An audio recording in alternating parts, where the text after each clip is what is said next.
আসসালামু আলাইকুম দর্শক।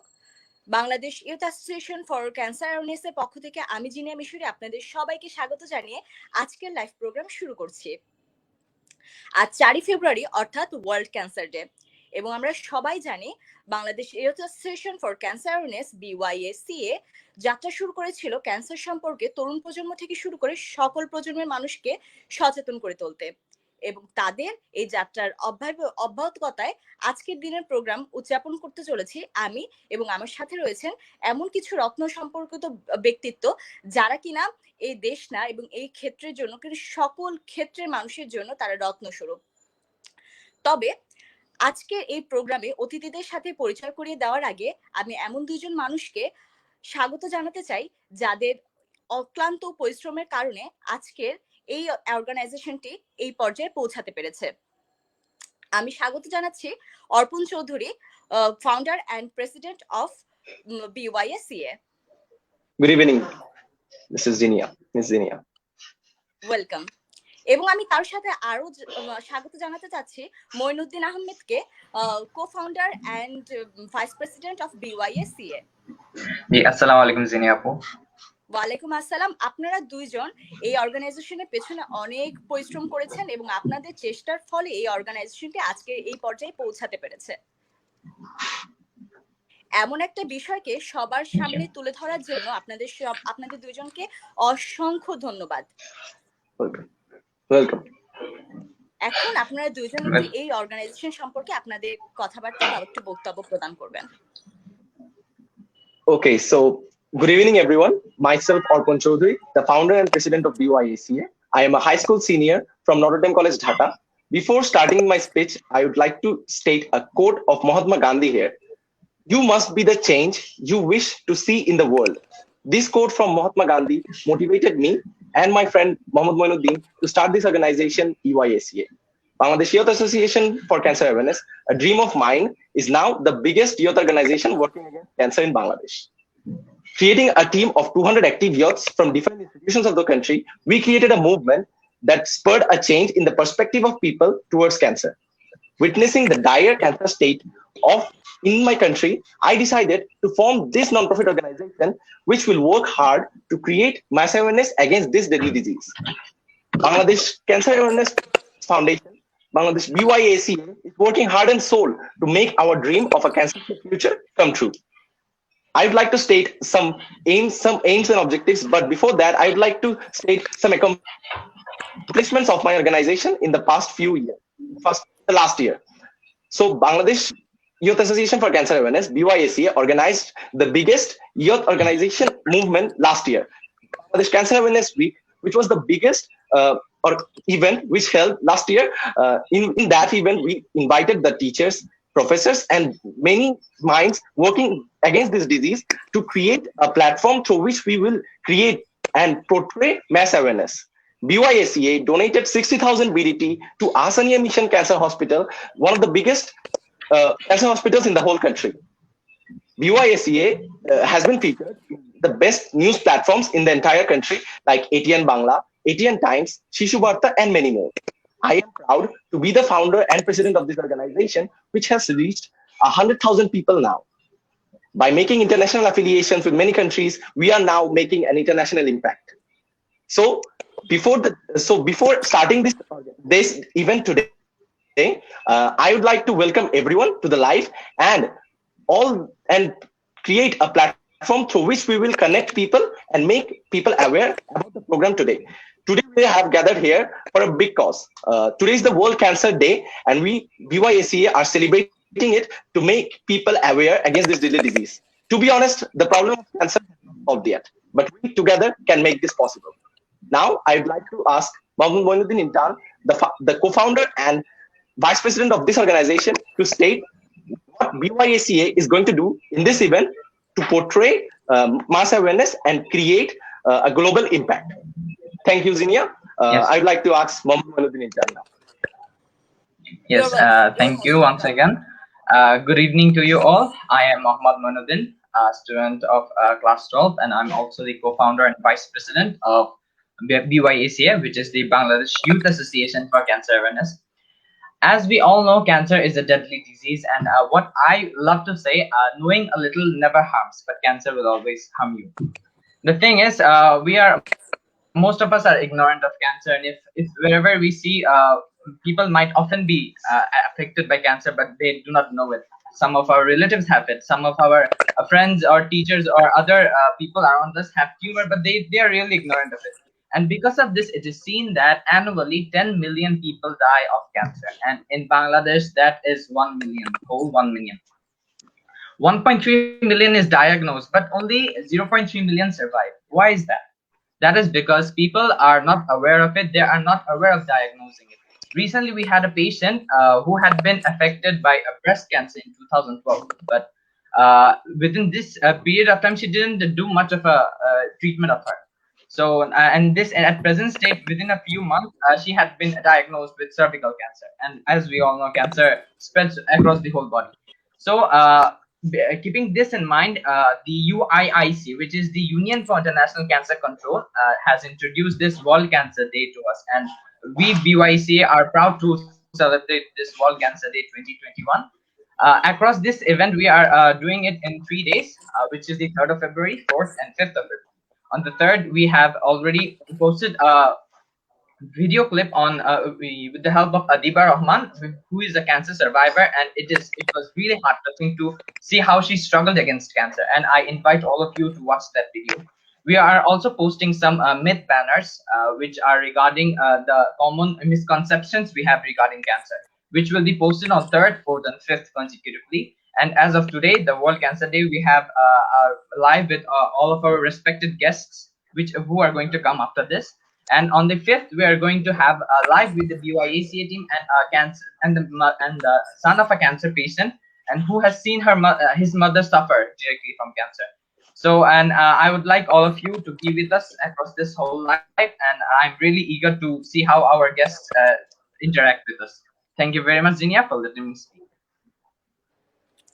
যেভাবে আপনারা দুইজন এই উদ্যোগে নিয়েছেন এবং এই উদ্যোগ অব্যাহত রেখেছেন, আসলে আপনাদের জায়গা থেকে এই উদ্যোগটা নেওয়া খুবই জরুরি ছিল, শুধুমাত্র আপনাদের দুইজনের জন্য না, এবং আমাদের সবার জন্য। কারণ প্রত্যেকটা পরিবার, আমাদের সমাজে দেখা যায় যে অনেক পরিবারে আমাদের আত্মীয় স্বজনদের মধ্যে ক্যান্সার আক্রান্ত রোগী আছেন, এবং তাদের জন্য আমরা কতখানি সচেতন, কতখানি জানি আমরা আসলে, বা কতখানি সাহায্য পাচ্ছি, কতখানি চিকিৎসা পাচ্ছি, এটার জন্য এরকম একটা প্ল্যাটফর্মের আসলে খুব প্রয়োজন ছিল।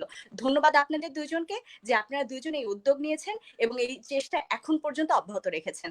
ধন্যবাদ। Thank you, Zinia. Thank you, Zinia. You're most welcome.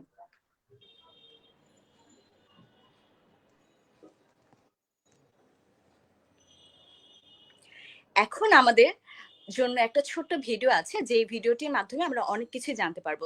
দেখে নেওয়া যাক ভিডিওটি।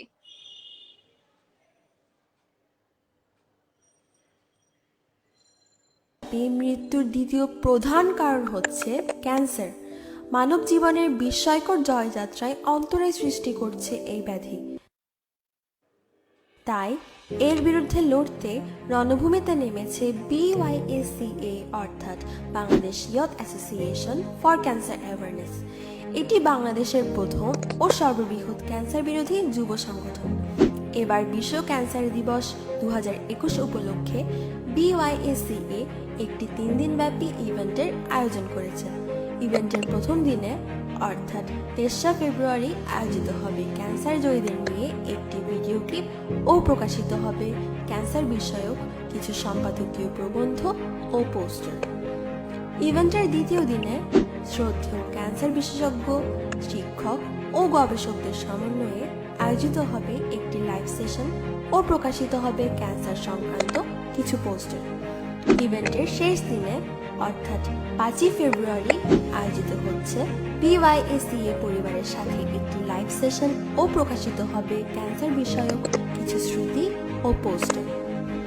এছাড়া ইভেন্ট চলাকালীন সময়ে বিকাশ, রকেট ও নগদের মাধ্যমে অর্থ জোগাড় করে ক্যান্সার আক্রান্তদের সাহায্যার্থে দেশের স্বনামধন্য ক্যান্সার প্রতিষ্ঠানগুলোকে প্রদান করা হবে।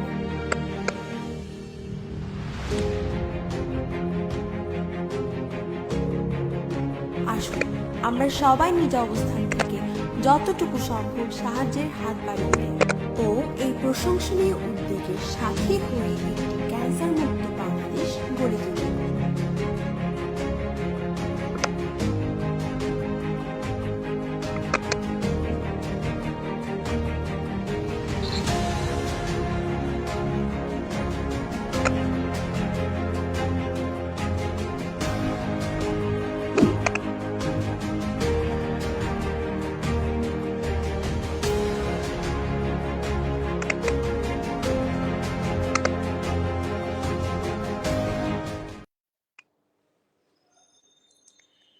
আশা করি ভিডিওটি আপনারা সবাই দেখেছেন।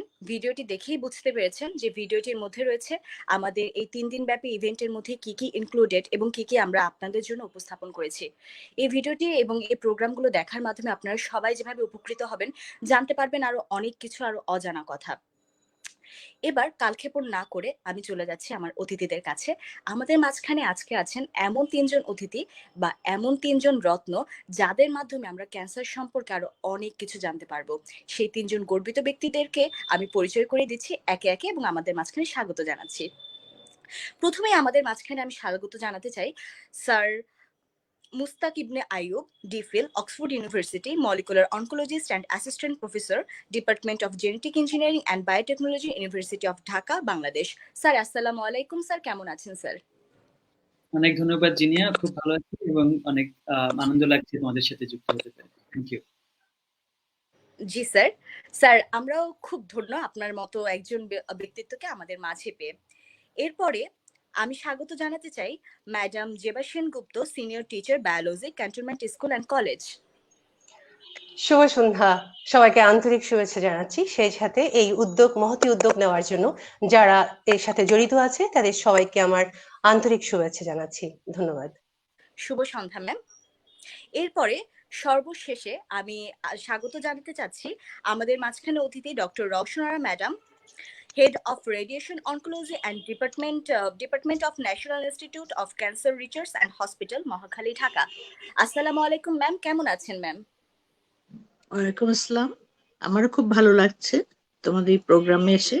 আমি ফার্স্ট টাইম এখানে এসেছি, শুনলাম এখানে যে আমাদের যারা উদ্যোক্তা তাদের কথা শুনলাম, খুব ভালো লাগছে যে এমন আইডিয়া মানুষের আছে, তাহলে অবশ্যই আমাদের দেশ এগিয়ে যাবে, সারা বিশ্বের মানুষজন জানতে পারবে এটার মাধ্যমে যে কিভাবে আমরা মানে বাঁচতে পারবো এই ভয়াবহ রোগ থেকে। জি ম্যাম। ম্যাম আমাদের তো জীবনে এখন ক্যান্সার শুধুমাত্র একটা রোগ না, অভিশাপ হিসেবে নেমে এসেছে এবং এ সম্পর্কে এর থেকে বাঁচতে হলে মানুষকে জানতে হবে এবং আমরা আপনাদের মাধ্যমেই সবাইকে আলোকিত করতে চাই, সবাইকে জানাতে চাই, সবার পর্যন্ত পৌঁছে দিতে চাই অনেক তথ্য। স্যার এবং ম্যাম, আমি প্রথমেই আমাদের প্রথম যে প্রশ্নটা দিয়ে আজকে লাইভ সেশনটা শুরু করতে চাই, সেটা হলো আপনার মতে বা জীববিজ্ঞানের ভাষায় ক্যান্সার কি? স্যার যদি একটু বলতেন। আচ্ছা জিনিয়া, অনেক ধন্যবাদ। এখানে রওশনারা ম্যাডাম আছেন, জবা সেনগুপ্ত ম্যাডাম আছেন, তারাও নিশ্চয়ই কন্ট্রিবিউট করবেন। আমি খুব সংক্ষেপে বলি যে ক্যান্সার ব্যক্তিগতভাবে, যদিও জিনিয়া আপনি বলেছেন যে এটা একটি অভিশাপ, আমি আসলে ক্যান্সারকে কিন্তু একটি রোগ হিসেবে দেখতে চাই। অবশ্যই এটা একটা কঠিন রোগ, সব রোগ তো আর একরকম নয়। আমাদের যে কোনো অসুখ বিসুখ হলেই আমাদের সেটার কিছু প্রভাব আমাদের শরীরে মনে থাকে, এবং আমরা যদি সঠিক সময়ে চিকিৎসা নিতে পারি তাহলে যে কোনো অসুখে ভালো হওয়ার সম্ভাবনা থাকে। আর যদি আমি সঠিক সময়ে চিকিৎসা না নেই তাহলে যে কোনো ছোট অসুখও কিন্তু তখন এটা বড় হয়ে যায়। ক্যান্সারের সবচেয়ে বড় যে সেটা কিন্তু আমরা প্রায়শই দেরি করে ফেলি, সেটা নিয়ে আমরা আরো পরে কথা বলবো। নিশ্চয়ই ডক্টর রওশনারা ম্যাডাম এই বিষয়ে আরো আমাদের অবহিত করবেন। আমি এখন ক্যান্সারের সংজ্ঞাটা দিই, তারপরে অন্যান্য আলোচনায় যাব।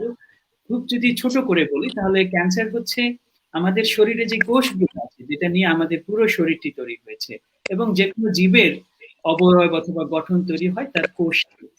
এই কোষগুলোর, আমাদের শরীরের এই কোষগুলোর যদি অস্বাভাবিক বৃদ্ধি হয় তাহলে এই অস্বাভাবিক বৃদ্ধিজনিত জটিলতার যেই রোগটি সৃষ্টি করে সেটি আসলে ক্যান্সার। তার মানে আমাদের কোষগুলোর একটা নির্দিষ্ট সময় পর্যন্ত তার বেঁচে থাকার কথা এবং তার বৃদ্ধি পাওয়ার কথা, কিন্তু কোনো কারণে সে যদি কাইন্ড অফ আমরা বলি ইমর্টাল হয়ে যায় বা অমর হয়ে যায়, অথবা সে অনেকদিন পর্যন্ত সে শুধু বৃদ্ধি পাচ্ছে, তাহলে আমাদের শরীরে যে জটিলতা তৈরি হয় সেটাই ক্যান্সার। তো এখানে আমি আপাতত সংজ্ঞাটা শেষ করি, আমরা আবার পরে হয়তো এর এক্সপ্লানেশনে যেতে পারবো। Thank you. ওয়েলকাম ম্যাম, আপনি যদি একটু বলতেন, জেবা সেনগুপ্ত ম্যাম। ধন্যবাদ। সবাইকে আবারও আন্তরিক শুভেচ্ছা জানাচ্ছি। আমার প্রশ্নটা হচ্ছে জীববিজ্ঞানের ভাষায় ক্যান্সার কি, এটাই আমার প্রশ্ন ছিল আর কি। আমিও স্যারের সাথে একই রকমই বলবো, তার বিরক্তি নয়। তবে জীববিজ্ঞানের ভাষায় ক্যান্সারটা বলতে গিয়ে আমি কয়েকটা বছর পিছনে চলে যেতে চাই। যখন বাংলাদেশে সবে লোকমুখে শোনা যাচ্ছে ক্যান্সার, এই বিষয়টা বেশ অনেক বছর আগে, যখন আমার মেয়েবেলা ছিল বলা যায় আর কি, তখন শুনতাম যে ক্যান্সার একটা মরণঘাতী ব্যাধি। তখন আমি বাবাকে জিজ্ঞেস করি, বাবা ক্যান্সার কি? বাবা বললেন cancer has no answer. So কিন্তু আজ দেখুন, অনেক বছর গড়িয়ে যাওয়ার পরে আজ কিন্তু আমি বসেছি ক্যান্সারের অ্যান্সার দিতে। সো ক্যান্সারের অ্যান্সার, ক্যান্সার, আমি ক্যান্টনমেন্ট ইংলিশ স্কুল অ্যান্ড কলেজের বিজ্ঞান বিভাগের বায়োলজির একজন শিক্ষিকা। আমাদের খুব অল্প একটা অধ্যায়ের খুব অল্পভাবে ব্যাখ্যা করা আছে আর কি, যে অধ্যায়টার নাম হচ্ছে সেল ডিভিশন অর কোষ বিভাজন। সেখানে আমি কিছুক্ষণ আগেও একটু ডিসকাস করছিলাম, সেখানে আমরা অ্যামাইটোসিস, মাইটোসিস অ্যান্ড মিওসিস এই তিনটা বিষয় নিয়ে ছাত্রছাত্রীদের ডিসকাস করে থাকি, আলোচনা করে থাকি। সেখানে ক্যান্সার এই রোগটা সম্পর্কে খুব অল্প পরিমাণে লেখা আছে। তারপরেও অনেক গবেষণা, অনেক বছরের গবেষণার সুফল হিসাবে যে সংজ্ঞাটি আছে সেটাই আমি একটু দেওয়ার চেষ্টা করছি। Cancer is an irregular cell division or abnormal cell division. Sir যেমনটি বললেন, আমাদের দেহ অসংখ্য অসংখ্য কোষের সমষ্টি। এই কোষগুলো নিয়ন্ত্রিতভাবে এবং নিয়মিতভাবে বিভাজিত হয় স্বাভাবিক নিয়মে, কিন্তু যদি এর বিপরীত হয়, অনিয়ন্ত্রিতভাবে বা নিয়ম বহির্ভূত হয়ে যদি কোষটি বিভাজিত হয়, তবে মানব দেহের যে কোনো স্থানে একটা স্ফীতি বা সোয়ালাপ যেটাকে বলি, বা চাকার মতো অংশ বিশেষ যে কোনো স্থানে দেখা যেতে পারে, যেটাকে আমরা বিজ্ঞানের ভাষায় টিউমার বলতে পারি বা নিউপ্লাসিয়া বলতে পারি। সেই নিউপ্লাসিয়াটা টিউমার হয়েছে এটা যদি আমরা শনাক্ত করতে পারি, সাথে সাথেই ভাববো না যে আমার ক্যান্সার হয়ে গেছে বা এটা ক্যান্সার। আমরা এই টিউমারটা যদি এরকম হয়, সেল বিভাজিত না হয়ে পার্শ্ববর্তী সেলগুলোকে বিনষ্ট করতে না পারে, সেটা হবে বিনাইন। আর যে টিউমার বা কোষগুলো আরো দ্রুত বেগে বা ধীর গতিতে বিভাজিত হয়ে পার্শ্ববর্তী বা তার পার্শ্ববর্তী সেলগুলোকে ধ্বংস বা বিনষ্ট করে দেয়, সেটাকে আমরা ম্যালিগন্যান্ট টিউমার বলে থাকি। আমি এইটুকুন পর্যন্ত সংজ্ঞায়িত করি, এরপরে আমি ম্যাডামের কাছ থেকে শুনতে চাইছি। ধন্যবাদ। জি ম্যাম। ধন্যবাদ, দুজনেই ঠিকই বলেছেন। আমরা ওইভাবেই জানি যে ক্যান্সার কি, কোন আমাদের দেহের যে কোষগুলা, সেটা তো আমাদের এটা এই বৃদ্ধির জন্যই তো আমাদের দেহটা তৈরি হয়েছে। কিন্তু এই যে কোষের বৃদ্ধি, এটা যদি অনিয়ন্ত্রিত, অস্বাভাবিক হয় এবং স্বাভাবিকতা নষ্ট হয়ে যায়, তখন যে বৃদ্ধিটা পায় সেটাই এক ধরনের মানে তখন চাকা বা টিউমার হিসাবে প্রকাশ পায়। এবং এই যে চাকা হয় বা অস্বাভাবিক গ্রোথ যেটা আমরা ধরতে পারি, সেই গ্রোথটাও এরকম যে বিনাইন আর ম্যালিগন্যান্ট। ম্যালিগন্যান্ট টিউমার মানে ক্যান্সার, যে হলো তাদের যেটা রোগ করবে সেটা এক জায়গায় থাকবে এবং ওখানেই হয়তো আশপাশে ডিস্টার্ব করতে পারে, কিন্তু যেটা ক্যান্সার সে করবে কি, যে ওটার বেসমেন্ট মেমব্রেনটাকে ক্রস করে সে তার ব্লাড ভেসেল গুলোকে ধরবে এবং অথবা লিম্ফ্যাটিক সিস্টেমকে ধরবে, যেখানে মানে দেহের সব জায়গায় আছে, ওইটার মাধ্যমে সে এক জায়গা থেকে আরেক জায়গায় তার ছড়িয়ে যাওয়ার টেন্ডেন্সি আছে। হ্যাঁ, এটা তখন আর সে বিনাইন থাকে না, মানে সে মানে দোষী, তখন সে দোষী। সে মানে যেটা বিনাইন টিউমার সে হচ্ছে নির্দোষ টিউমার। হ্যাঁ, সেটা হয়তো শুধু অপারেশন করে ফেলে দিলেই এখান থেকে মুক্তি পায়। কিন্তু যখন ম্যালিগন্যান্ট গ্রোথ হয়, এটা তার বেসমেন্ট মেমব্রেন ভেদ করে যায় এবং দেহের এক জায়গা থেকে আরেক জায়গায় যেতে সক্ষম হয়, তখন তাকে আমরা ক্যান্সার বলি আমাদের ভাষায়। এবং সবার কথাটা একই রকম, একই আর কি, জিনিসটা একই। জি, অন্য আপনাদেরকে বক্তব্যের অসংখ্য সাথে ধন্যবাদ। অসংখ্য ধন্যবাদ ক্যান্সার সম্পর্কে, ক্যান্সার কি সেটাকে সংজ্ঞায়িত করার জন্য। রওশনা ম্যাম, যদি জিজ্ঞাসা করা হয় ক্যান্সারটা কিভাবে হয়, তাহলে আপনি কি উত্তর দেবেন? এই ক্যান্সারটা তৈরি হয় তো এইভাবে যে অস্বাভাবিক অনিয়ন্ত্রিত গ্রোথের জন্যই ক্যান্সারটা তৈরি হয়। এবং এটার হয়তো অনেক ধরনের কারণ আছে এবং এগুলা অনেক ধরনের মানে ক্যান্সারটা যখন তোমাদেরকে বললাম যে আমি যে ক্যান্সার হবে তখন যখন টিউমারটার ম্যালিগন্যান্ট প্রপার্টি থাকবে, সে তখন নির্দোষ টিউমারের মতো থাকবে না, তার অনেকগুলো দোষ ডেভেলপ করবে, যে সে বেসমেন্ট মেমব্রেন ভেদ করবে, সে লিম্ফ্যাটিক সিস্টেম, ব্লাড ভেসেল এগুলোর ভিতরে সে ইরোড করবে, এন্টার করবে, করে ওই এর মাধ্যমে তার সেলগুলা সে নিজে গ্রো করছে এখানে থাকুক না, সেখানে না থেকে সে ওগুলোর মাধ্যমে সিস্টেমিক কিছু হয় আর লিম্ফ্যাটিক স্প্রেড কিছু হয়, এইভাবে করে সে মানে স্প্রেড করে যায়। হ্যাঁ, তখন মানে এটাই তখনই এটা ক্যান্সারে সম্পূর্ণ ক্যান্সারের রূপ নেয়। হ্যাঁ, তখন আমরা তাকে ক্যান্সার বা ম্যালিগন্যান্ট গ্রোথ বলি, আর ম্যালিগন্যান্ট টিউমার বলি। ধন্যবাদ ম্যাম। স্যার, আমাদের লাইফস্টাইলে, আমাদের দৈনন্দিন জীবনে আমাদের কি এরকম কাজ আছে যেগুলো ক্যান্সারের জন্য কারণ হতে পারে, কিন্তু আমরা সেই বিষয়ে আমরা অত একটা জানি না বা আমরা আচ্ছা, অচেতন? আমাদের জীবন, দৈনন্দিন জীবনের এই কি কাজগুলো আসলে, কি কাজগুলো সম্পর্কে আমাদের সচেতন হওয়া প্রয়োজন? আচ্ছা, জি, অনেক ধন্যবাদ। এটা খুবই গুরুত্বপূর্ণ একটি প্রশ্ন এবং আমার মনে হয় আমাদের প্রত্যেকেরই এই জায়গাটা একটা অ্যাওয়ারনেস বা সচেতনতা দরকার। এখানে একটু আগে যেমন রওশনা ম্যাডাম বলছিলেন যে এই যে কোষগুলো যে বৃদ্ধি হবে, হঠাৎ করে কেন একটা কোষ বৃদ্ধি হওয়া শুরু করলো, কেন তার নিয়ন্ত্রণটা থাকলো না? আমাদের তো এরকম কোটি কোটি কোষ শরীরে, সবাই মানছে নিয়মটা, কিন্তু কিছু কিছু কোষ কেন মানছে না? এটার আমরা যদি খুব রিগোরাস আনসার চাই, আসলে এটা তো আমাদের এখনো পুরোপুরি জানা হয়নি, কিন্তু আমরা কিছু রিস্ক ফ্যাক্টর জানি।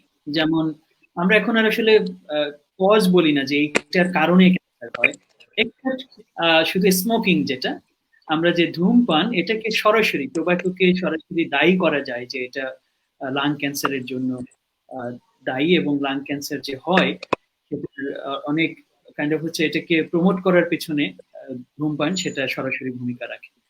কিন্তু এর বাইরে অন্য ফ্যাক্টর গুলোকে আমরা বলি রিস্ক ফ্যাক্টর, অর্থাৎ যেই জীবন আচরণ অথবা আমাদের যেই আচার অথবা দৈনন্দিন জীবনে আমরা যে কাজগুলো করি, এগুলোর কোনটা আছে যেটা আমাদেরকে ক্যান্সার হওয়ার ঝুঁকিতে ফেলে দিতে পারে। সেখানে আমি খুব গুরুত্ব দিতে চাই আমাদের দুটো বিষয়ের উপর। একটা হচ্ছে আমরা যে খাবার এটার উপরে, এবং আরেকটি হচ্ছে আমাদের যে জীবন আচরণ, যেটা আমরা যে জীবনটা পরিচালনা করি, সেখানে আমাদের কিন্তু বেশ খানিকটা সচেতন হতে হবে। আমি একটু খাবারের ব্যাপারে বলি। আর আরেকটা বিষয় আছে যেটার উপরে আমাদের হাত নাই, সেটা আমি একটু পরে যাব, 3 নম্বর বা যে 3 নম্বর যে রিস্ক ফ্যাক্টর যেটা, সেটার ভিতরে। কিন্তু যেটা আমরা আসলে পরিবর্তন করতে পারি অথবা মডিফাই করতে পারি, সেটা নিয়ে আমাদের ভাবনা করা উচিত। তাহলে আমরা যে খাবারগুলো খাই প্রতিনিয়ত, এই খাবারগুলোর নিশ্চয়ই একটা কাজ আছে আমাদের শরীরের যেই নিত্যদিনের যে বেড়ে ওঠা অথবা নিত্যদিনের যেই কোষগুলোর ভেতরে যেই মেটাবলিজম হয়, এগুলোর পেছনে তো খাবারগুলো ভূমিকা রাখছে, শক্তি দিচ্ছে আমাদেরকে। কিন্তু এই খাবারেই এমন হতে পারে যে তার ভিতরে কিছু উপাদান থাকতে পারে যেটা আমাদের শরীরের জন্য খুব একটা সুখকর নয়, অথবা কিছু উপাদান আছে যেটা আমাদের দরকার কিন্তু আমাদের শরীরে সেটা আমরা দিচ্ছি না।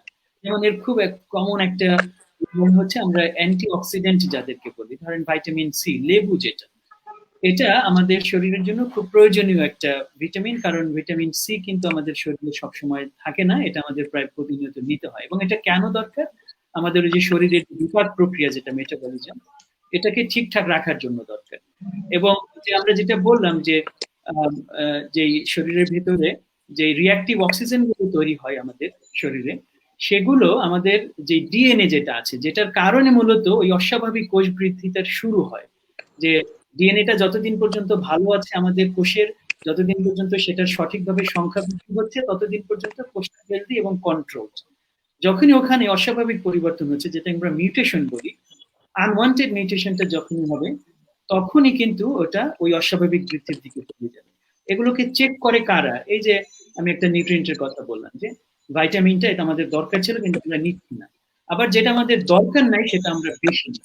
তার মধ্যে কি, যেমন ফ্যাটি ফুড যেগুলো, আমরা যদি কোনো কারণে অবিস হয়ে যাই, অথবা লিপিড যেটা আছে, এটা যদি আমাদের শরীরে মেটাবলিজমটা অস্বাভাবিক হয়, তাহলে কিন্তু সেটা ক্যান্সারের দিকে নিয়ে যেতে পারে। তাহলে আমাদের খাবারে আমাদের একটা ব্যালেন্স তৈরি করা দরকার, এবং সেই ব্যালেন্সের ভিতরে আমাদের ফাইবার থাকা দরকার, আমাদের ভিটামিন থাকা দরকার, আমাদের অগ্রাহ্য করা দরকার, আর কম নেওয়া দরকার হচ্ছে ধরা যাক যেটা আমাদের বেশি নেওয়া যাবে না।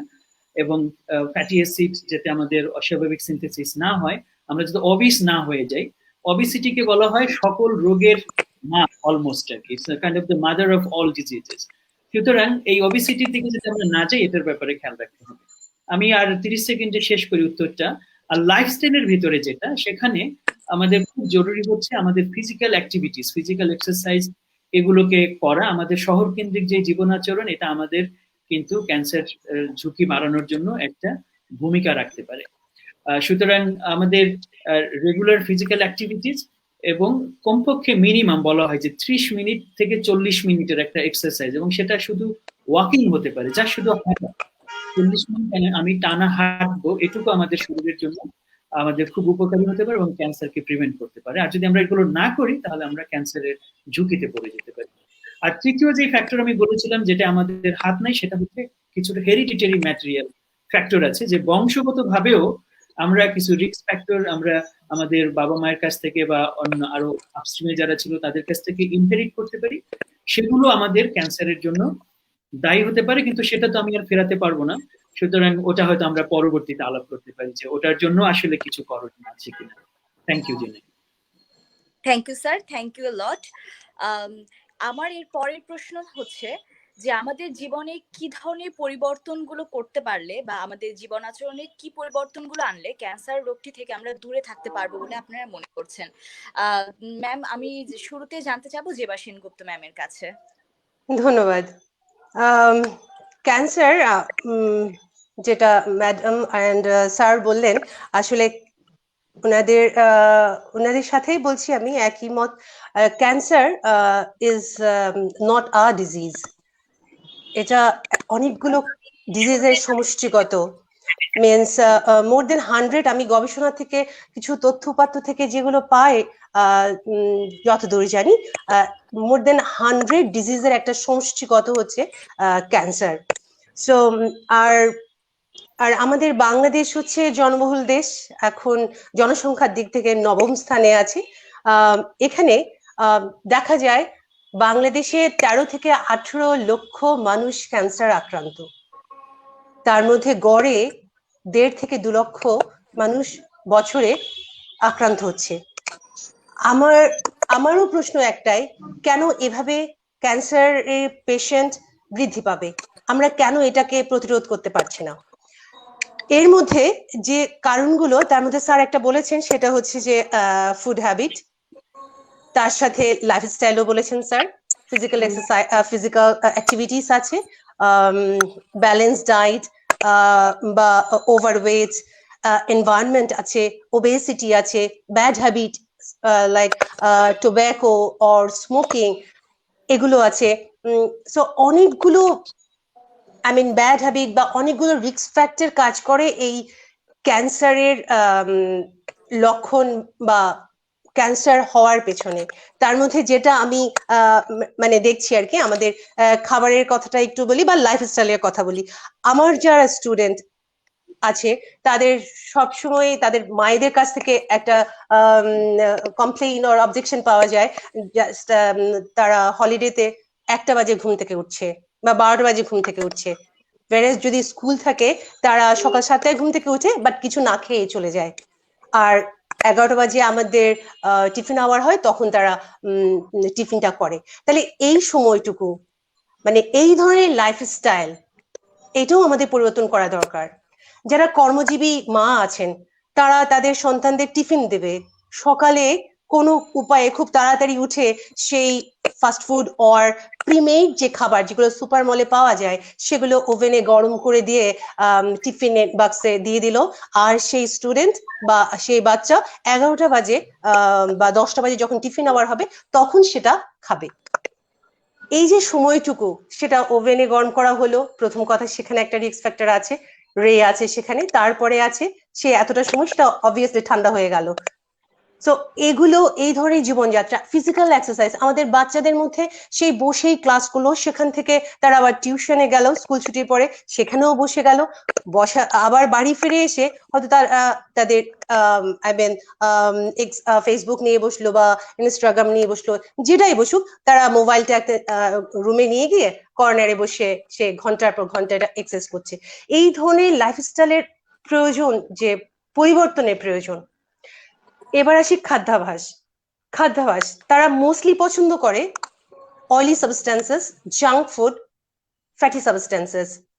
আমরা যদি এক পলক সন্ধ্যায় বাড়ি থেকে বেরোই, যেসব জায়গায় ইয়াং জেনারেশনরা বসে একটু আড্ডা দেয় সেদিকে যদি একটু নজর দিয়ে আমরা দেখতে পাবো যে কোথাও একটা খুব মানে ভিড় জমেছে, একটু ভালো করে গিয়ে দেখলাম সেখানে ফুচকা বিক্রি করছে, তারা খুব ইন্টারেস্টেড ফুচকা খেতে। আমরা গত ডে বিফোর ইয়েস্টারডে যদি রিপোর্টটা দেখি, নিউজ পেপার দেখি, সেখানে লেখা আছে পথের খাবারে প্রচুর জীবাণু, কিন্তু তারা খাচ্ছে এবং তার দিকে তাদের ইন্টারেস্ট। আরো অন্যান্য জায়গায় দেখা যাবে সফট ড্রিঙ্কস খাচ্ছে, আরো একটু নজর দিলে দেখা যাবে তারা স্মোক করছে, বা যেটা মা বাবারা অজান্তে করছে। এই ধরনের লাইফস্টাইল গুলো বা খাদ্যাভ্যাস গুলো আমাদের পরিবর্তনে আনতে হবে।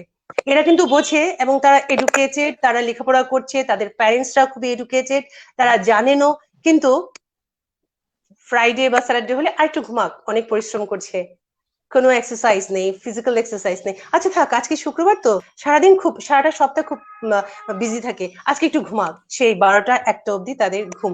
এইটাতে এই যে প্রথম দিকে আমাদের সকালে যে সূর্য আলো যে ইম্পর্টেন্ট ভিটামিন ডি, এটাও তারা পাচ্ছে না। আমাদের প্রচুর পপুলেশন, যেটা আমি বলেছি, এখন এমন ভাবে আমাদের এনভায়রনমেন্ট হয়েছে, এক একটা high multi storeyed building or flat গুলো হচ্ছে যেখানে সানলাইটই ঢোকে না সকাল থেকে, বা তাদের কোনো উপায় নেই ছাদে গিয়ে বা তাদের সানলাইট নেবে, এটাও আমাদের একটা দরকার, প্রয়োজনীয় একটা ভিটামিন। এই ধরনের লাইফস্টাইল থেকে আমাদের নেক্সট জেনারেশনকে বেরিয়ে আসতে হবে, লাইফস্টাইলটা চেঞ্জ করতে হবে। খাদ্যাভ্যাস, সবুজ শাকসবজি ফলমূলের প্রতি তাদের ইন্টারেস্ট একদমই নেই, তারা চিকেন ছাড়া অর রেড মিট ছাড়া তারা কিছু খেতেও চায় না, ডাইনিং টেবিলে এছাড়া যদি সবজি আসে তারা সেটা পছন্দও করে না। এই জন্য মা বাবারা চান কিছু তো খাক, তাই বলে ওই যে রেড মিট বা চিকেন রেগুলার এই ফুডগুলো তাদের ডাইনিং টেবিলে আছে।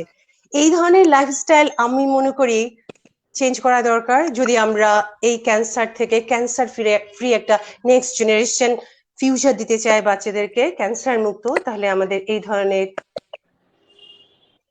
লাইফস্টাইল থেকে বেরিয়ে আসতে হবে। ধন্যবাদ ম্যাম। আমি রওশনা ম্যামকে একটু জিজ্ঞাসা করবো, ম্যাম আমাদের জীবনের যে দৈনন্দিন কাজগুলো সেইটাতে কি পরিবর্তন আনলে আমরা ক্যান্সারটা থেকে দূরে থাকতে পারবো বা বাঁচতে পারবো বলে আপনি মনে করেন? আসলে এই আলোচনা তো অনেক দীর্ঘ। হ্যাঁ, ম্যাডামরা যথার্থই বলেছেন। তো আমি খুব সংক্ষেপে একটু বলি, যেহেতু সব বলা হয়ে গেছে। আমি বলতে চাচ্ছি যে কিছু রিস্ক ফ্যাক্টর, এখন কজ বলে না, রিস্ক ফ্যাক্টর বলি, মডিফায়াবল আর কিছু নট মডিফায়াবল। যেগুলো নট মডিফায়াবল সেগুলো তো আমাদের জেনেটিক মিউটেশন এবং হয় হয়তো, যেমন কিছু কিছু বংশগত ক্যান্সার আছে, যেন breast cancer, ovary cancer, endometrial cancer. হ্যাঁ, এগুলো হচ্ছে জেনেটিক মিউটেশনের জন্য বংশগত কারণে হয়। দেখা যায় যে আদার্স সবকিছু ঠিক আছে কিন্তু তারপরও হয়। আবার যেগুলো এনভায়রনমেন্টাল কজ, সেই এনভায়রনমেন্টাল কজের মধ্যে হচ্ছে টোবাকোটা এমন একটা যে স্মোকলেস অর স্মোক টোবাকো সবগুলো পায়ের একদম নখ থেকে মাথা পর্যন্ত যত যে অর্গান আছে, দেখা যাচ্ছে ঠোঁট, মুখগহ্বর, ফুসফুস, তারপরে হলো স্টমাক, তারপর আপনার প্যানক্রিয়াস আছে, জিআই ট্রাক, একদম অ্যানাল ক্যানেল, রেকটাম, মানে স্কিন, মানে এই সব জায়গায় মানে আপনার টোবাকোর একটা কজ আছে, রিস্ক ফ্যাক্টর আছে, যে প্রায় মোর দেন 90% কজ হচ্ছে tobacco. Tobacco smokeless or smoke tobacco. আরেকটা হচ্ছে আপনার যে এনভায়রনমেন্টাল ফ্যাক্টরটা আছে, অবশ্যই এনভায়রনমেন্টটা অবশ্যই সরাসরি এফেক্ট করে দীর্ঘমেয়াদী। যেমন ক্যান্সারের যে কারণ যেটা, সেটা হচ্ছে যে জেনেটিক মিউটেশন যে হবে, সেটা তো একদিনে হবে না। সেটা হচ্ছে কিছু ইনিশিয়েটর থাকবে, কিছু প্রমোটার থাকবে, তারপর আলটিমেটলি মিউটেশন হয়ে যাবে। যখন হাল ছেড়ে দিবে তখন মিউটেশন হয়ে যাবে, তখনই এই অনিয়ন্ত্রিত গ্রোথ শুরু হবে। সেই ফ্যাক্টর গুলোর মধ্যে যেগুলা আমাদের অন্য স্যার ম্যাডাম বলেছেন, যে আমাদের যে খাদ্যাভ্যাস, হ্যাঁ, এটা খুবই ইম্পর্টেন্ট। এবং দেখা যায় যে আমার কাছে যে পেশেন্ট আছে, অনেক দেশের বাইরে থেকে পেশেন্ট আসে, যারা দেখা ইয়াং বয়সের একটা ছেলে, সে রেকটাল ক্যান্সার নিয়ে আসলো, কোলন ক্যান্সার নিয়ে চলে আসছে, বিদেশ থেকে তাকে পাঠিয়ে দেওয়া হয়েছে। তারপর তার খাদ্যাভ্যাসের হিস্ট্রিটা আমরা নিলাম, যে সে তো প্রথম দিকে ভালোই ছিল, সে যখন মানে দেশ ছেড়ে গেছে, তখন দেখলো যে তার সবজির দাম আরো বেশি, চিকেনটা সস্তা, সে ওই চিকেন খেয়ে খেয়েই থাকতো, কোনো ফাইবার নিত না। এই ধরনের হিস্ট্রি আছে তার। হ্যাঁ, তা মানে দেখেন কিরকম, একদম চোখের সামনেই দেখছি যে এই ছেলেটা 5 বছর আগে কিন্তু ছেলেটা ভালো ছিল, ভালো অবস্থায় সে গেছে, সে একটা 30 বছর বয়সের একটা কিরকম সম্ভাবনাময় একটা যুবক, সে ফিরে আসলো ওখান থেকে, সে চলে আসলো, তাকে বিদায় করে দেওয়া হয়েছে যে তার ক্যান্সার হয়েছে। এরকম সে তো একদিনে হয় নাই। একদম আবার দেখেন স্কুল কলেজে আগে কি ছিল, অনেক গাছপালা ছিল, ছায়া ছিল, রোদ পড়ারও একটা ইয়ে আছে, রোদ বেশি পড়লেও তো অনেক ক্যান্সার হবে, আবার একদম যদি না পায় তাহলেও তো হবে। হ্যাঁ, রিস্ক ফ্যাক্টর হিসেবে কাজ করবে। যেমন এই খেলাধুলার স্কোপ খুবই কম এখন স্কুল কলেজে। আগে যেন আমাদের সবসময় পিটি থাকতোই, হ্যাঁ, এখন কিন্তু অনেক কমে গেছে, হয়তো অনেক অনেক স্কুল এগুলা মেনটেন করতেছে না। দেখেন আশপাশে কোনো গাছপালা নাই, একটা বিল্ডিং এর মধ্যে একটা স্কুল। হ্যাঁ, এটা তো আসলে খুব অস্বাভাবিক একটা পরিবেশ না আমাদের। এটা ডায়েট গেল, এনভায়রনমেন্ট গেল, এবং টোবাকো তো আছেই আমাদের নিত্য সঙ্গী। তারপরে কিছু ব্যাড হ্যাবিট আছে, এবং কিছু মানে যেগুলা মানে জৈন কার্যকলাপ আছে, যেগুলা যেগুলা ধর্মীয় সঙ্গত না, সেই সব কারণে অনেক ক্যান্সারের কারণ হয়ে দাঁড়ায়। হ্যাঁ, আবার দেখা যায় যে কিছু মাল্টিপল সেক্স পার্টনার থাকলে সেটা হয়। হ্যাঁ, আবার ভাইরাস দিয়ে কিছু হয়, এসপিভি ভাইরাস দিয়ে জরায়ুর মুখের ক্যান্সারটা হয়। সেখানে দেখা যায় যে মহিলা যে সে আক্রান্ত, সে দায়ী না, তার হয়তো তার পার্টনার, তার হয়তো মাল্টিপল পার্টনার ছিল, কিন্তু সে আক্রান্ত হয়েছে মহিলাটা। এবং এই তো কারণে অনেক সময় তারা বলতেও চায় না, আসতেও চায় না, যে এইরকম জায়গায় একটা রোগ হয়েছে, সে কিভাবে বলবে, আসে না। এরকম করে তো মানে এগুলো একটা কারণ। হ্যাঁ, সবাইকে ধর্মীয় অনুশাসন মেনে চলতে হবে, তাদের আচার আচরণ, হ্যাঁ, তাদের খাদ্যাভ্যাস, তাদের পরিবেশ, সমস্ত কিছু থেকে যদি সে থাকে, কারণ কারণগুলো কিন্তু একদিনে হয় নাই, বলছি যে কিছু ইনিশিয়েটর থাকবে, কিছু প্রমোটার থাকবে, এবং ওইটাকে অ্যাটাক করার জন্য, কাট আপ করার জন্য স্যার বলছিলেন যেমন আমাদের অ্যান্টিঅক্সিডেন্ট লাগবে। হ্যাঁ, অ্যান্টিঅক্সিডেন্টের এই জন্য তখন পারবে না, আসবে ইনিশিয়েশন করতে, পারবে না, অ্যাটাক হয়ে যাবে। হ্যাঁ, তখন সে ক্যান্সার থেকে রেহাই পেয়ে গেল। এই জন্য মানে এগুলো তো মানে একদিনের না, এই ধরনের একটা কমপ্লেক্স প্রসেসের ভিতর দিয়ে আগায় যেতে হয়, এবং এইগুলোকেই সাধারণত কারণ হিসেবে ধরা হয়, যে ক্যান্সারের রিস্ক ফ্যাক্টর। জি ম্যাম, ধন্যবাদ, আপনাকে অসংখ্য ধন্যবাদ। এর পরের প্রশ্নের আগে আমি দর্শকদের উদ্দেশ্যে কিছু বলতে চাই। দর্শক, আপনারা যারা এই লাইভ সেশনটি দেখছেন, তারা প্রচুর পরিমাণ কমেন্ট করুন, লাইক করুন এবং শেয়ার করুন। বিশেষ করে যাদের পরিবার পরিজন এবং আত্মীয় স্বজন বা ফ্রেন্ডস ফ্যামিলির মধ্যে ক্যান্সার আক্রান্ত কোনো রোগী আছেন, বা এরকম কোনো চেনা পরিচিত মানুষ আছে, তাদের মাঝে এই জিনিসটা এবং এই লাইভ সেশনের প্রত্যেকটা প্রশ্ন উত্তর অনেক বেশি উপকারী হবে বলে মনে করি আমি। এবং সেই উদ্দেশ্যে আপনারা প্রচুর পরিমাণ শেয়ার করেন, ফ্রেন্ডদের মাঝখানে শেয়ার করেন, এবং আপনাদের যদি কোনো রকমের কোনো প্রশ্ন থেকে থাকে তাহলে সেই প্রশ্ন আমাদের করেন এবং আমরা একটি সেশনের মাধ্যমে আরেকটি অংশের মাধ্যমে সেই প্রশ্নগুলোর উত্তর দেওয়ার চেষ্টা করব এবং আমাদের মাঝে যারা আছেন আমাদের অতিথিরা সেই প্রশ্নগুলোর উত্তর দেওয়ার চেষ্টা করবেন। শুধুমাত্র তাই না, আপনারা যারা ক্যান্সার আক্রান্ত ব্যক্তিদের সাহায্য করতে চান তাদের সেই ডোনেশনের জন্য নিচে কিছু নাম্বার, বিকাশ, রকেট এবং নগদের নাম্বার দেওয়া আছে। এই নাম্বারে টাকা পাঠানোর মাধ্যমে আপনারা ক্যান্সার আক্রান্ত রোগীদেরকে সাহায্য করতে পারবেন, যা পৌঁছে যাবে সরাসরি সেই অর্গানাইজেশনগুলোতে যারা ক্যান্সার আক্রান্ত রোগীদের জন্য কাজ করে যাচ্ছে। এবার চলে যাচ্ছি আমি আমার পরবর্তী প্রশ্নতে। স্যার, আপনার কাছে আমার প্রশ্ন, আমাদের অলরেডি ম্যাডামদের কথার মাঝে চলে এসেছে অনেকখানি, তাও আমি আবার প্রশ্ন করছি যে আমাদের খাদ্যাভ্যাস এই ক্যান্সারের জন্য কতখানি দায়ী বলে আপনি মনে করেন? জি জিনিয়া, অনেক ধন্যবাদ। আসলে আমি ম্যাডামের শেষ কথাগুলো খুব মনোযোগ দিয়ে শুনছিলাম এবং আমাদের একদম শুরুর ডেফিনিশনে যদি যাই যে নিয়ন্ত্রণ, আমরা বলছিলাম যে যখন কোষ অনিয়ন্ত্রিত হয়ে যায়, বিভাজনটা অনিয়ন্ত্রিত হয়ে যায়, তখনই তো ক্যান্সারের সূচনা। তো এটা কিন্তু আমাদের জীবনের সাথেও মেলানো যায়। আমাদের জীবন যত বেশি অনিয়ন্ত্রিত, আমাদের জীবন যত বেশি উচ্ছৃঙ্খল, আমাদের খাদ্যাভ্যাস যত বেশি অনিয়ন্ত্রিত, ততই কিন্তু আমাদের এই ক্যান্সারে আক্রান্ত হওয়ার ঝুঁকি বেড়ে যাচ্ছে। সুতরাং এখানে আজকে আমাদের খুব তরুণ শিক্ষার্থীরা শুনছে, আমি ওদের কাছে এই আবেদনটাই করব যে আমরা আমাদের লাইফটা আমরা কিভাবে এগিয়ে নেব এবং আমাদের লাইফে আমরা কি ধরনের অসুখ বিসুখে আক্রান্ত হব, এটার অনেকখানি কিন্তু আমাদের আচার আচরণ দ্বারাই নির্ধারিত হয়। সুতরাং তোমরা যারা এই অনুষ্ঠানটি দেখছো, বিশেষ করে এই সময়টা, এটি অবশ্যই জীবনকে উপভোগ করার সময়, অনেক আনন্দ করবে, ওদের সাথে আড্ডা দেবে, ঘুরবে, বেড়াবে, খেলাধুলা করবে, খাবারের ব্যাপারে গিয়ে একটু সচেতন হতে হবে। এখন দেখছি যে বেশিরভাগ সময় সুযোগ পেলেই বন্ধুরা মিলে একসাথে কোনো একটা ফাস্টফুডের দোকানে চলে যাচ্ছে। এটা নিয়ে আমাদের আসলে নতুন করে আর কোনো গবেষণা করার প্রয়োজন নেই। এটা নিয়ে সারা পৃথিবী গবেষণার ঐক্যমত পৌঁছে গেছে যে ফাস্টফুডে যেই তেলটি ব্যবহার করা হয়, যেটাকে আমরা ট্রান্স ফ্যাট বলি, এটা ক্যান্সারের ঝুঁকি তৈরি করে। এবং এই ধরনের খাবারে, তৈলাক্ত খাবার অথবা গ্রিল খাবারের অনেক হচ্ছে যে আমরা আয়রন নিয়ে ফেলছি, যেটা আমার নেওয়ারই কথা না, আমার কিন্তু আয়রন চলে যাচ্ছে শরীরের ভেতরে। আমাদের শরীর কিন্তু একটা ব্যালেন্সের উপরে চলে। যখনই আমরা খাবারে এরকম একটা অনিয়ন্ত্রিত একটা অভ্যাসে ঢুকে যাই, তখনই আমাদের শরীর তার সাথে আর কুলিয়ে উঠতে পারে না। ম্যাডাম বারবার বলছিলেন যে সেও চেষ্টা করে এটাকে ব্যালেন্স করার, কিন্তু এক পর্যায়ে গিয়ে হাল ছেড়ে দেয়, কোষগুলো আর পারছে না সেটাকে একটা নিয়ন্ত্রণের মধ্যে রাখতে। সুতরাং খাবার, এখানে আমি অনেক জায়গায় একটা কথা বলি যে আমরা তাই যা আমরা খাই, অর্থাৎ আমাদের খাবারই আমাদেরকে ডিফাইন করে দিতে পারে। এবং খাবারের ব্যাপারে আমি এটা যদিও ঠিক সরাসরি ক্যান্সারের সাথে সম্পর্কিত না, সকল রোগের সাথে এটা সম্পর্কিত একটি বিষয়। খাবার আমরা খাবো হচ্ছে, যেটা আমরা ছোটবেলায় পড়েছি যে উই ইট টু লিভ, আমরা আসলে বাঁচার জন্য খাই। আমার একটা খাবার মুখে খুব ভালো লাগছে, আমার মিষ্টি ভালো লাগে, আমার কোনো একটা কেক খুব ভালো লাগে, সেখানে আমি অনেক বেশি কেক খেয়ে ফেলবো, এটা কিন্তু শরীর প্রস্তুত না এটাকে অ্যাবজর্ব করার জন্য। তখনই কিন্তু এই যে এক্সট্রা অতিরিক্ত যে বিষয়টা চাপ সৃষ্টি করে, সেটাই আমাদের কোষগুলোকে অ্যানোমালি করে।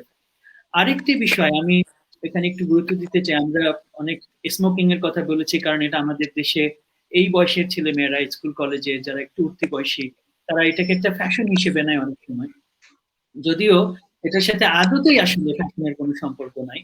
যেটা আছে সেটা হচ্ছে পুরোটাই আমাদের ধ্বংস করার একটা প্রক্রিয়া আমরা শুরু করে দিলাম, এটা কোনো মতেই আমরা করতে পারবো না। স্মোকিং, আমি যদিও ম্যাডামও বলেছেন যে আমরা বলি রিস্ক ফ্যাক্টর, কিন্তু স্মোকিং একটা জিনিস যেটাকে আমরা বলতে পারি যে এটা ক্যান্সারের সাথে সরাসরি সবচেয়ে বেশি সম্পর্কিত। আরেকটি বিষয় হলো অ্যালকোহল। আমরা বর্তমানে দেখছি যে এই যে কিছুদিন হলো আমাদের বিশ্ববিদ্যালয়ের এবং ইয়াং ছেলে মেয়েরা এখন কোথা থেকে এই ভেজাল অ্যালকোহল বলা হচ্ছে, আসলে অ্যালকোহল জিনিসটাই হচ্ছে ভেজাল, সেটার আসলে ভালো মন্দ কিছু নাই। অ্যালকোহল কিন্তু আমাদের শরীরের জন্য খুবই খুবই, এবং একটা সময়ে পশ্চিমের দেশে বলা হয়েছিল যে প্রত্যেক সপ্তাহে যদি 1 গ্লাস রেড ওয়াইন কেউ ড্রিঙ্ক করে, সেটা তার হার্টের জন্য ভালো, এটা এক সময় বলা হয়েছিল। কিন্তু এখন বিজ্ঞানীরা বলছেন 1 ফোঁটা অ্যালকোহলও জীবনের জন্য খারাপ, যে 1 ড্রপ অ্যালকোহল যে ড্রিঙ্কস করবে সেটাও তার জন্য খারাপ। সুতরাং আমাদের এই জায়গাতে আমরা ফাস্টফুডের এগেইনস্টে বলবো, আমরা যে কোনো এই যে মিষ্টি দ্রব্য যেগুলো আমরা খুব বেশি পরিমাণে কখনোই খাবো না, কোনো খাবারই বেশি খাবো না, যেটা আমার শরীরের জন্য যতটুকু প্রয়োজন আমরা একটা ব্যালেন্স ডায়েট চার্ট করে সেই অনুযায়ী আমরা খাবারটাকে আমরা একটা নিয়ন্ত্রণ নেওয়ার চেষ্টা করব জীবনের উপরে। আমি যত বেশি নিয়ন্ত্রণ নেব আমাদের খাবারের উপরে, ততই ক্যান্সার ঝুঁকিটাও তত বেশি নিয়ন্ত্রণে থাকবে। আরেকটি বিষয় হচ্ছে কোনো মতেই যেন আমরা অ্যালকোহল এবং স্মোকিং এই দুটোর দিকে ঢুকে না যাই, এটার ব্যাপারে আমাদের খেয়াল করতে হবে। Thank you. ধন্যবাদ স্যার, আপনাকে অসংখ্য ধন্যবাদ। রওশন ম্যাডাম, আপনি যদি একটু বলতেন যে আমাদের খাদ্যাভ্যাসে কি ধরনের কতটা দায়ী হতে পারে বলে আপনি মনে করেন? খাদ্যাভ্যাসটা আসলে কিছু কিছু ক্যান্সারের রিস্ক ফ্যাক্টর কিছু কিছু আলাদা। হ্যাঁ, খাদ্যাভ্যাসটা যেন সব রোগের জন্যই এটা দায়ী, যে স্যারও বললেন যে নট অনলি ক্যান্সার, এটা অবশ্য অন্যান্য ক্যান্সার জন্য যায়। কারণ খাদ্যাভ্যাসের ভিতর যেমন এখানে জিআইটি ক্যান্সার গুলা যেমন অনেকাংশে দায়ী। কোলন ক্যান্সার, স্টমাক ক্যান্সার, যেমন খুব সল্টি ফুড খাইলে স্টমাক ক্যান্সার হবে, ফাইবারলেস খাবারটা বেশি খেলে কোলন ক্যান্সার হবে, হ্যাঁ, রেকটাল ক্যান্সার, এনাল ক্যান্সার, এইগুলো হয়তো খাবারের জন্য দায়ী। এরকম স্পেসিফিক করে আমাদের কতটুকু দায়ী সেভাবে বলা যায় না, কারণ এটা তো একটা কমপ্লেক্স প্রসেস, এবং এটা আমাদের যে মানে একটা অল অর নন একটা ফেনোমেনন, যে হয় হবে না হয় কেউ এসকেপ করে গেল। ওই এসকেপ করার জন্য যে মানে প্রোটেক্টিভ ব্যাপারটা নিতে হয়, যেন অ্যান্টিঅক্সিডেন্ট বেশি খেতে হয়। হ্যাঁ, অ্যান্টিঅক্সিডেন্ট যেসব খাবারে আছে সেটা বেশি খেতে হয়, সেটাও তো একটা খাদ্যাভ্যাসের অংশ। যে প্রিভেন্টিভের জন্য আমাদের খাদ্যাভ্যাসটা যেরকম জরুরি, আমাদের ক্যান্সার ইনিশিয়েশন এবং প্রমোশনের জন্য মানে তৈরি হওয়ার জন্য ওরকম দায়ী। হ্যাঁ, সেজন্য আমরা একদম পার্সেন্টেজ ভাগ করে আমরা বলতে পারি না, কিন্তু আসলে এটা ডেফিনেটলি এটা দায়ী, এবং কিছু কিছু ক্যান্সারের জন্য সরাসরি দায়ী, কিছু কিছু ক্যান্সারের জন্য এটা ইনডাইরেক্ট ভাবে দায়ী। এটাই বলা যায়। হ্যাঁ, এবং ইয়াংদের জন্য অবশ্যই ম্যাডাম স্যার যেগুলা বললেন একদম সত্যি কথা, আমরা এখনো সেটা দেখি সব জায়গায়। আসলে একদম আমাদের পরের প্রজন্মের জন্য আমি খুবই চিন্তিত যে কিভাবে তারা একদম ভেজিটেবল না খেয়ে বছর পার করতেছে, তারপরে তার সূর্যের আলো পাচ্ছে না, তারপরে তার খাবারের মানে কোনো আইটেম ঠিক নাই, এবং তাদের অ্যামিউজমেন্টের কিচ্ছু নাই। একটা মানে এটাও তো একটা ইয়ে, মানে আমাদের যে সামাজিক একটা ইয়ে, যে ওরা করবে কি, ওদের তো অন্য কোনো ইয়ে না যে খুব ভালো একটা মানে জীবন ধর্মী কোনো মানে সিনেমা বা কিছু এরকম কিছু তো নাই যেটা দেখার জন্য উন্মুখ হয়ে বসে থাকতো আগের প্রজন্মে। এখন তো এগুলোও নাই। হ্যাঁ, ওদের আসলে খাদ্যটাই ওদের দেখায় অ্যামিউজমেন্ট, কিছু মানে আনন্দ করার আর কোনো ক্ষেত্র নাই। যে ওদের জন্য আলাদা খেলাধুলা, ফিজিক্যাল এক্সারসাইজ বা একটা মানে ওদের ইনসেনটিভ দিয়ে কিছু কাজ করানো, ভলান্টিয়ার হিসেবে কিছু কাজ করানো, বিভিন্ন ভাবে তাদেরকে আমরা ইয়াংদেরকে আমরা এঙ্গেজ করতে পারি। আমরা তো এঙ্গেজ করি না, আমরা তো ওদেরকে ছেড়ে দিছি। ওদের তো আনন্দ করার ফুর্তি করার ওই খাবারটাই শুধু আছে, ওখানেই শুধু যায়, ওখানে যাই একটু কথা বলতে পারে, গল্প করতে পারে, হ্যাঁ, এবং সাথে সাথে কিছু এরকম ফাস্ট ফুড খায়। হ্যাঁ, একদম তাদেরকেও ঢালাই ভাবে দায়ী করা যায় না, কিন্তু এগুলো থেকে আমাদের উঠে আসতে হবে। দেখা যাচ্ছে যে খাদ্যাভ্যাস তো কোনো না কোনো ভাবে গড়ায় পড়ে, আবার ওই খাদ্যাভ্যাসেই চলে যাচ্ছি আমরা। অভ্যাসে চলে যাচ্ছি, কিছু এনভায়রনমেন্টাল ইসে চলে যাচ্ছি। খাদ্যের যে ইয়েটা, যেমন খাদ্যের কন্টেন্টটাও যদি এরকম হয় যে আমি খুব সল্টি ফুড খাইলাম, তারপরে দেখেন যে কিছু কিছু এলাকায় এই ডিজিজ গুলা হয়, যেমন আমরা জানি যে নাজোফ্যারেঞ্জিয়াল ক্যান্সার, ওই তোমার বাড়ি কই চিটাং নিশ্চয়ই, কক্সবাজার চিটাং, মানে নোয়াখালী কক্সবাজার চিটাং ওইদিকে। হ্যাঁ, এই যে শুটকি, ওখানে ডিডিটি থাকে। হ্যাঁ, এই ধরনের ওগুলা খায় আসে, মানে বোঝাই যায় যে এখান থেকে আসছে এগুলো হবে। হ্যাঁ, এটা মানে এই খাদ্যাভ্যাসটাই তো এটার মানে দেখার কারণ। হ্যাঁ, এভাবে কিন্তু ধরতে গেলে এবং সব জায়গার ক্যান্সারটা কিন্তু দায়ী। খাদ্যাভ্যাসটাকে আমরা একদম মানে খুবই যত্নের সহিত দেখতে হবে, এবং এটা দীর্ঘমেয়াদী ফল। হ্যাঁ, দীর্ঘমেয়াদী। আজকে খেলো, আজকেই তো হচ্ছে না। হ্যাঁ, সেজন্য সবাই আর ইয়ে হচ্ছে না, কিন্তু এটা কিমুলেটিভ ডোজটা যখন হয়ে যায় যেন পড়তে পড়তে পড়তে পড়তে তখনই তো এটা মানে চান্স পেয়ে যায়, যখন ক্যান্সারটা তৈরি হয়ে গেল তখন আর পারলো না শরীর, হ্যাঁ, এটাকে ওভারকাম করতে। সবার ম্যাম জন্য সহজ করে আর কি বলার চেষ্টা করলাম, সবাই যাতে বোঝে। বিজ্ঞানের ভাষায় বললে তারা বুঝবে না সবকিছু।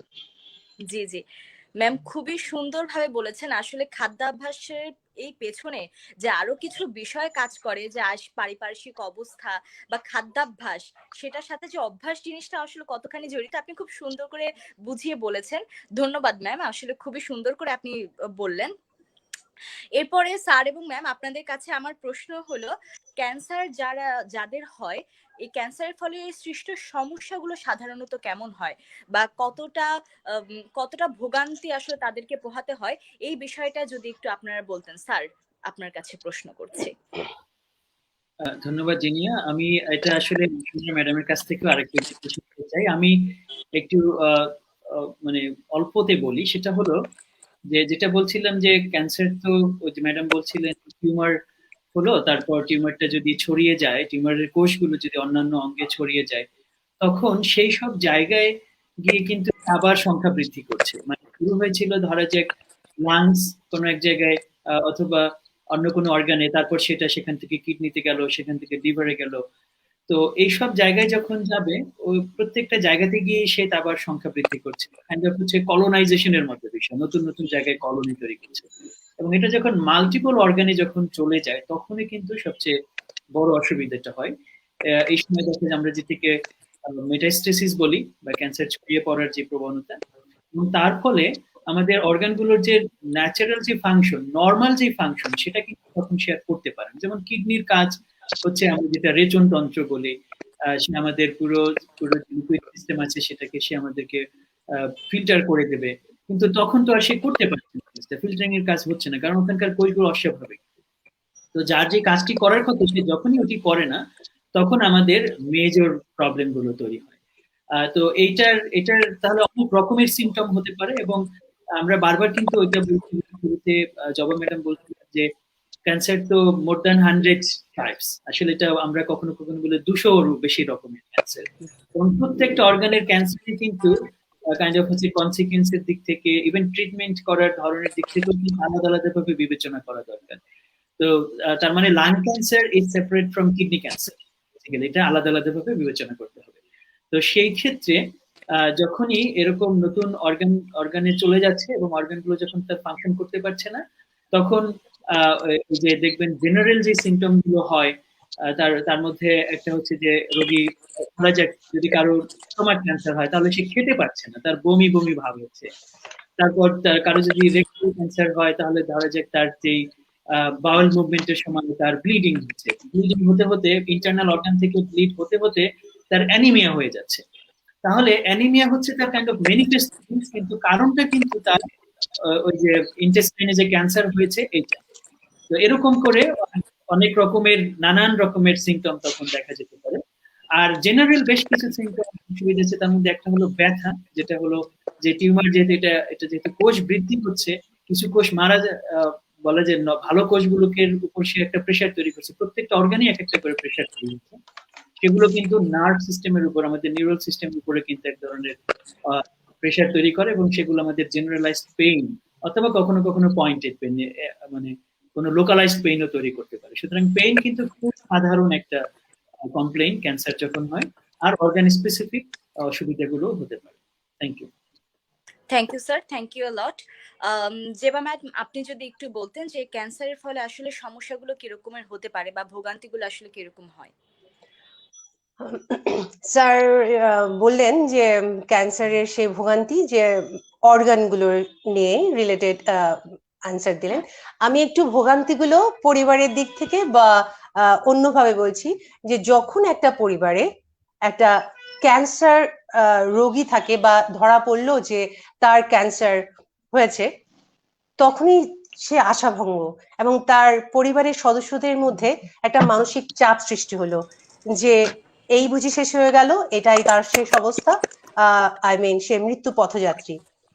এই নয়, এখানেই শেষ নয়। যদি পরিবারের দৃঢ় মনোবল থাকে, পরিবারের মানুষজন আত্মীয় স্বজনের যদি সাহসিকতা আর মনোবল থাকে, তাহলে একটা ক্যান্সার পেশেন্ট এরকম অনেক গবেষণায় আছে, তথ্য অনেক আছে, যারা ক্যান্সার থেকে মুক্তি পেয়ে 10-12 বছর বেঁচে আছে, এরকমও অনেক উদাহরণ আছে, আমরা অনেক পত্রপত্রিকায় দেখেছি। এবং আমি তো গতকালের পেপারেও দেখেছি যে একজন নৃত্যশিল্পী যিনি তার এই যুদ্ধে জয়ী হয়ে লিখেছেন, তার অনুভূতিগুলো প্রকাশ করেছেন, কিভাবে এই প্রতিটা রাত কেটেছে ওনার, কিভাবে ট্রিটমেন্টটা নিয়েছেন, কিভাবে খাদ্যাভ্যাস চেঞ্জ করেছেন, জীবন লাইফস্টাইল চেঞ্জ করেছেন, প্রতিটা কিছু সেখানে উনি ডিসক্রাইব করেছেন। আরো একজন তার পাশেই লিখেছেন, উনি একজন পানি সম্পদ মন্ত্রণালয়ের কর্মকর্তা ছিলেন, যতদূর আমার মনে পড়ে। উনি চট্টগ্রাম বিশ্ববিদ্যালয়ের পদার্থবিজ্ঞান বিভাগের অধ্যাপিকা ছিলেন। উনিও একজন ক্যান্সার জয়ী, বাট গত বছর উনি করোনায় মারা গেছেন। ওনাদের যদি এই জীবনে আমরা একটু পড়ে দেখি, তখন বুঝতে পারি যে ওনা প্রথম দিকে মানসিকভাবে ওনারা ভেঙে পড়েছিলেন, কিন্তু তারপরেও যথাসময়ে সুচিকিৎসা আর মেডিকেশন, রেগুলার চেক আপ, এসবের মাধ্যমে তারা এই ক্যান্সার মরণ ব্যাধি থেকে তারা উতরে গেছেন। তবে হ্যাঁ, সবার জন্য একই রকম নয়। এখানে একটা অর্থনৈতিক ব্যাপার আছে পরিবারের মধ্যে, সে কতটা সক্ষম। এই এত বড় একটা মরণ ব্যাধি, আমরা যেমন বলে থাকি ক্যান্সার হচ্ছে একটি ব্যয় সাপেক্ষ এবং সময় সাপেক্ষ, ব্যয়বহুল এবং সময় সাপেক্ষ একটা রোগ। এই রোগ থেকে মুক্তির জন্য বা চিকিৎসার জন্য অর্থের অনেক অনেক প্রয়োজন। এর মধ্যে আমি স্মরণ করতে চাচ্ছি, আমি উল্লেখ করতে চাচ্ছি, ইন দ্য মিনটাইম এই সুযোগে আমি একটু বলতে চাচ্ছি যে আমারই সহকর্মী গত মাসে সে বায়োপসি রিপোর্টে আসলো যে তার ওভারিয়ান ক্যান্সার হয়েছে। আমি বলতে চাইছি না, কয়েকজন অঙ্কোলজিস্টের কাছে গেছেন চট্টগ্রামে, কিন্তু তিনজনের তিন রকমের মতামত থাকাতে একজন বলছেন বায়োপসি রিপোর্ট পজিটিভ, কাজেই ক্যান্সার। আরেকজন বলছেন না, নাও হতে পারে, এটা আমার মনে হচ্ছে যে এটা নাও হতে পারে। আরেকজন বলছেন হতেও পারে, যেহেতু পজিটিভ আসছে। এই ধরনের কিছুটা কনফিউজিং হওয়াতে সে সক্ষম ছিল, আর্থিকভাবে সক্ষম ছিল বা অর্থনৈতিকভাবে সে ম্যানেজ করেছে, বাই এনিহাউ সে ম্যানেজ করে সে 31 জানুয়ারি সে উন্নত চিকিৎসার জন্য চলে গেছে। এটা হচ্ছে এক ধরনের পরিবারের ক্যান্সার রোগীর কথা বললাম, আমি তার সুস্থতা কামনা করছি। এরপরে আসেন আরেকজনের কথা, আমারই ইনস্টিটিউশনের ট্রান্সপোর্ট সিস্টেম যেখানে আছে, সেখানে যে এমপ্লয়ি, সেই এমপ্লয়ির কোলন ক্যান্সার হয়েছে গত বছর। এটা আবার উল্লেখ করছি, ট্রান্সপোর্ট সেকশনে যারা বাস কন্ডাক্ট করেন আমাদের ইনস্টিটিউশনে, তাদেরই একজন, নাম হচ্ছে ওমর ফারুক। তার গত বছর ক্যান্সার ধরা পড়েছে, কোলন ক্যান্সার। তার সার্জারি হয়েছে চট্টগ্রাম মেডিকেলে। তার রেডিওথেরাপি চলছে, 6টা রেডিও চললো, 6টা কেমোথেরাপি চলার পরে তার রিপোর্ট এসছে ভালো নয়। সো তার কাজ, সেও বাঁচতে চাইছে, তার দুটো ছোট ছোট সন্তান আছে, তাদেরকে নিয়ে আরো কিছুটা জীবন কাটাতে, সুন্দর এই পৃথিবীতে বেঁচে থাকতে। সেও চাইছে যে উন্নত কোনো চিকিৎসার জন্য সে অন্য কোনো দেশে যাবে, কিন্তু তার পক্ষে কতটা আর্থিক ক্ষমতা আছে। তাকে জিজ্ঞেস করা হলো, তুমি যাবে, তোমার যাওয়া আসার খরচ বাবদ তুমি জানো কত যাবে? সে বললো, আমার কাছে আর মাত্র 2 লক্ষ টাকা আছে, যেটা শুধু আমি ট্রিটমেন্টটা করতে পারবো, যাওয়া আসা বা খাওয়া দাওয়ার এসব ব্যাপার কিছুই নয়। তাহলে ভেবে দেখেন, এই অর্থ শিশু 2 লক্ষ টাকা তার ট্রিটমেন্টে যদি খরচ করে, তার এই ছোট ছোট 2 সন্তান বা তার পরিবার কিভাবে বেঁচে থাকবে ভবিষ্যতে? আরো একজনের কথা বলছি, যে আমাদের হেল্পিং হ্যান্ড, আমাদের বাড়ির হেল্পিং হ্যান্ড, তার খুব মন খারাপ হয়েছিল একদিন। আমি তাকে দেখে বললাম, মন খারাপ কেন? বলছে মার যে ক্যান্সার হয়েছিল সে তো ভালো হয়ে গেছিল, কিন্তু গত কয়েক রাত ধরে মা ঘুমোতে পারছে না, আর গলায় সে যে জায়গাটায় তার ক্যান্সার হয়েছিল সেটা আবার ফুলে উঠছে, সারা রাত প্রচন্ড ব্যথা, মাথা ব্যথা এবং পুরো বডি ব্যথা। তো বললাম যে তাহলে ট্রিটমেন্ট করতে হবে। বললো আমাকে যে আমি ইন দা মিনটাইম 9 লক্ষ টাকা খরচ করে ফেলেছি, আর আমার কাছে কিছুই নেই। তাহলে সে দিনকে দিন সে দেখবে তার মা কিভাবে মৃত্যুর দিকে চলে যাচ্ছে। তাহলে একজন ক্যান্সার রোগীর সে শুধু নিজেই মানসিক কষ্টে, শারীরিক কষ্টে আছে নয়, তার পরিবার পরিজন, তার সবাই আত্মীয় স্বজন বা অর্থনৈতিক দিকও এর সাথে জড়িত। ধন্যবাদ। Thank you ma'am. ম্যাম যাদের কথা উল্লেখ করলেন তাদের সকলের সুস্থতা কামনা করছি, তারা যাতে এখানটা থেকে বের হয়ে আসতে পারে, এই রোগ থেকে, এই ব্যাধি থেকে যাতে মুক্তি পায় সেই কামনাই করছি। এরপর রওশনা ম্যামকে যদি জিজ্ঞাসা করা হয়, ম্যাম এই ক্যান্সার যাদের হচ্ছে রোগীদের ভোগান্তিগুলো আসলে কিরকম হয়ে থাকে সাধারণত? ভোগান্তি যেটা বলছেন আপনারা, যে আমরা এটা হলো ক্যান্সারের স্টেজ অনুযায়ী হয়, এবং শুরুতে যদি হয়, শুরুতে আমরা যেমন বলতে পারি যদি মুখগহ্বরের ক্যান্সার হয়, যেখানে দেখা যায় যে তার একটা ক্রনিক আলসার ছাড়ছে না, অথবা এখান থেকে ব্লিডিং হচ্ছে, আর একটু গলার দিকে গেলে কণ্ঠস্বর চেঞ্জ হয়ে যাচ্ছে তার, হ্যাঁ, কণ্ঠস্বর চেঞ্জ, ভাঙা কণ্ঠস্বর। তারপরে আমরা যখন ফুসফুসে যাই, ফুসফুসে তার মানে এমনিতে সহজে এটা আর্লি স্টেজে ধরা পড়লো না, যদি আমরা চেক এক্সরে করি তাহলে হয়তো ওটা আসে, অনেক সময় আসে না, সিটি স্ক্যান করা লাগে। আবার দেখে ব্রেস্ট ক্যান্সার সামান্য একটা চাকা, এবং প্রথম দিকে এটা কোনো ব্যথা থাকে না, যার জন্য হয় কি কোনো ব্যথা থাকে না এবং সে অ্যাওয়ারও হয় না। কিন্তু ব্রেস্টের যে কোনো চাকা আমরা একটু খারাপ নজরে দেখি, যে এটার একটা হেস্তনেস্ত করে তারপরে আমরা তাকে যে বলি যে এটা, যে না এটা হলো তোমার বিনাইন এবং তোমাকে এই কনজারভেটিভ ম্যানেজমেন্ট দিলাম। আরেকটা যেমন একটা জিআই ট্র্যাকের ক্যান্সার, যদি আমাদের খাদ্য নালীর ক্যান্সার হয়, তাহলে প্রথম হয় কি যে ও তখন প্রথম সে মানে দেখা যায় যে সে সলিড ফুডটা খেতে পারে না, মানে সলিড ফুডটা খেতে পারে না কিন্তু লিকুইডটা খেতে পারে। সে করে কি লিকুইড করে করে খায়, সেমি সলিড করে করে খায়, জন্য ক্যান্সারটা বাড়তে থাকে, কিন্তু সে তো এদিকে তার গলা থেকে নামতেছে না, এটা দেখে। আর স্টমাক ক্যান্সারটা আবার জায়গা অনুযায়ী তার সাফারিংস দেয়। যেমন হতেছে যদি আমার গ্যাস্ট্রো যে সেই জাংশনে থাকে, ইসোফেজিও গ্যাস্ট্রিক জাংশনে, তাহলে হয়তো খাবারটা পৌঁছবে না, তাহলে একরকম সিমটম হবে। আর বডিতে সে বুঝতেও পারে না, অনেক বড় জায়গা, ওখানে একটা টিউমার বসে আছে, বুঝবে না। ওটা যখন আরো বড় হয়ে যখন একদম ব্লিডিং শুরু হবে, অল্টার্ড ব্লাড যাবে, তখন হয়তো সেগুলো কালো কালো পায়খানা হচ্ছে। আবার যদি এটার গ্যাস্ট্রিক আউটলেট অবস্ট্রাকশন হয়, এবার একটু আগে ধরা পড়ে যে সে খাবার খাইছে, খাওয়ার পরে বমি হয়ে গেছে, একদম প্রজেক্টাইল ভমিটিং হয়ে যাচ্ছে, যে তার আউটলেট অবস্ট্রাকশন হয়েছে।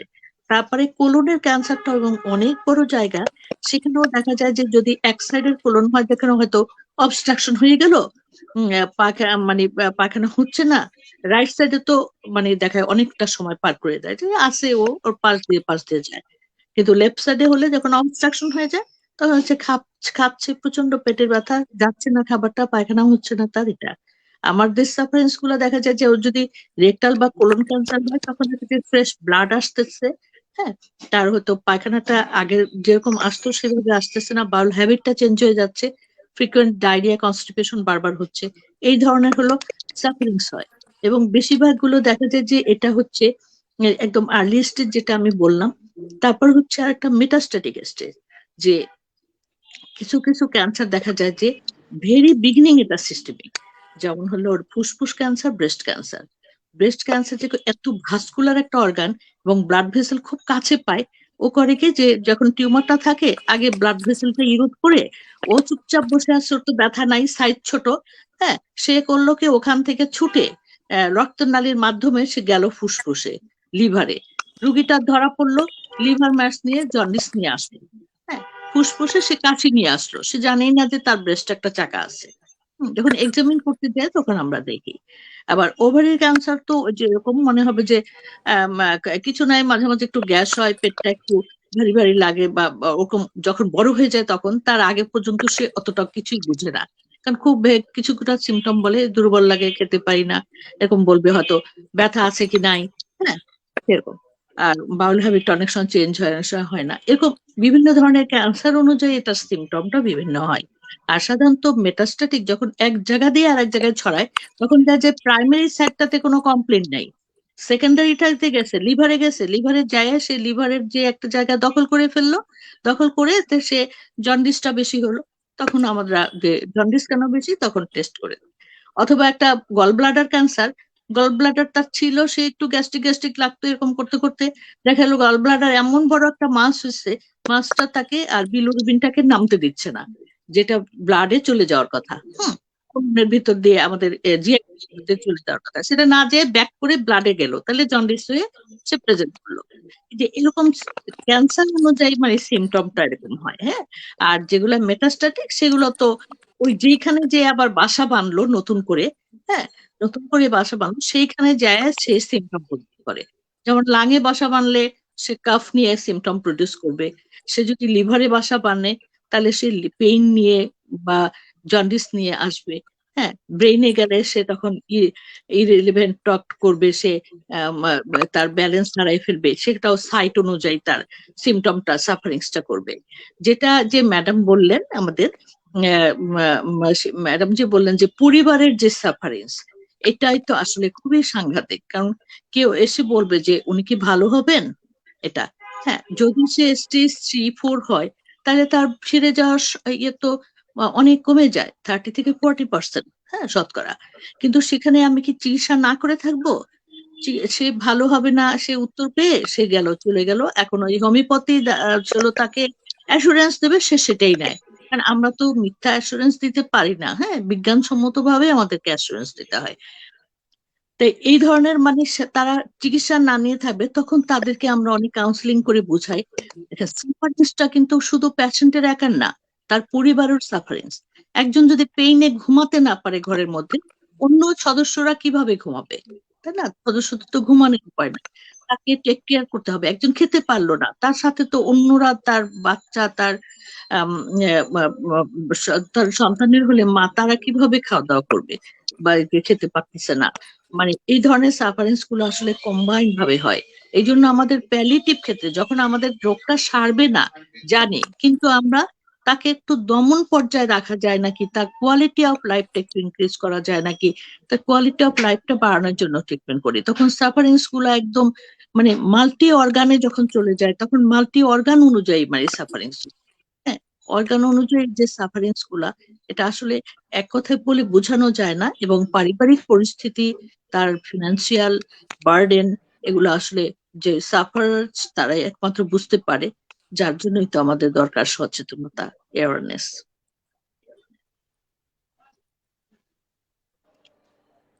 ধন্যবাদ ম্যাম, আপনাকে অসংখ্য ধন্যবাদ। দর্শক আপনারা জানতেই পারলেন, আপনারা ম্যামের উত্তর শুনে বুঝতে পারলেন যে আসলে কি ধরনের সিমটমস বা কি ধরনের কিছু হতে পারে এবং কোন ধরনের সিমটমস গুলো হলে আপনাদেরকে সচেতন হতে হবে এবং কোন জায়গায় কি ধরনের কোন অর্গান নিয়ে কি ধরনের সিমটম গুলো নিয়ে আসলে খুব বেশি সচেতন হয়ে এখনই ডক্টরের কাছে যেতে হবে, এটা হয়তো আপনারা বুঝতেই পেরেছেন।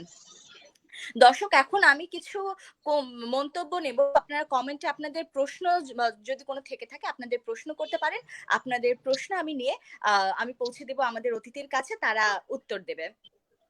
এবং দর্শক আপনাদের উদ্দেশ্যে আবারও বলছি যে আপনারা কিন্তু লাইভটি শেয়ার করতে ভুলবেন না, কারণ এটা খুবই উপকারী একটা লাইভ হতে চলেছে। এই লাইভ সেশনের মাধ্যমে আমরা সবাই এমন কিছু তথ্য জানতে পারবো যা হয়তো বা আমরা আগে জানতাম না, বা জানলেও সেই বিষয়ে আমাদের কনসেপ্টটা ক্লিয়ার ছিল না। সেই জন্য কিন্তু এই লাইভটা দেখা খুবই জরুরি। এবং আরো একবার করে বলছি, যাদের পরিবারে ক্যান্সার আক্রান্ত মানুষ বা আত্মীয় স্বজন, ফ্রেন্ডস এরকম কেউ আছে, তাদের মাঝে এই লাইভটা এবং তাদের সবাইকে মেনশন করে সবার মাঝখানে ছড়িয়ে দেওয়ার জন্য অনুরোধ করছি।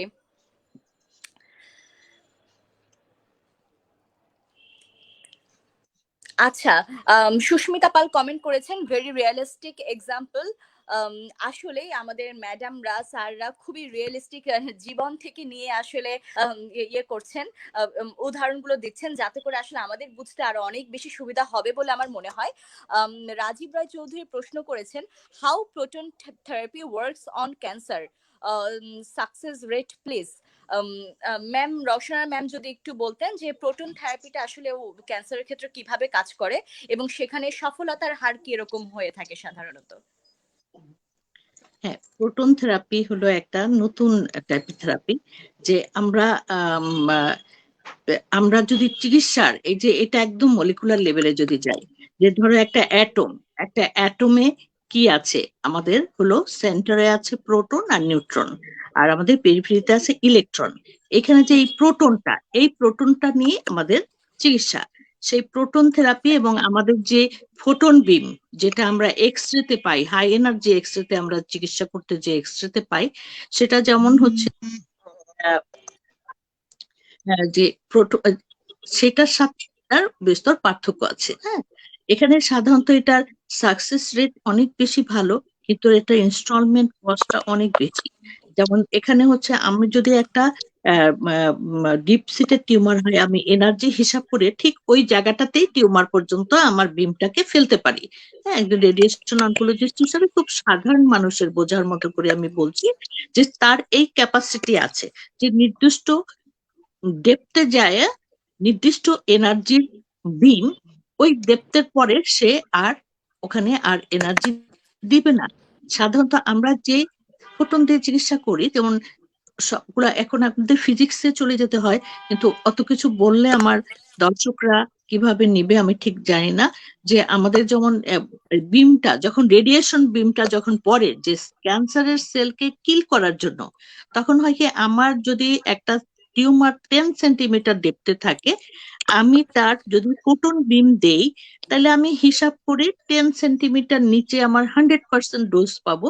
হয়তো আমার স্কিনের উপরে অ্যাপ্লাইড ডোজ আমার একটা আরেকটা অন্যরকম হবে, আর ভিতরের আমার ডোজটা আমি 100% আমি তার ফিজিসিস্টের কাছে চাইবো যে এখানে আমাকে 100% ডোজ দাও, আমার টিউমারটা কিল করতে হবে।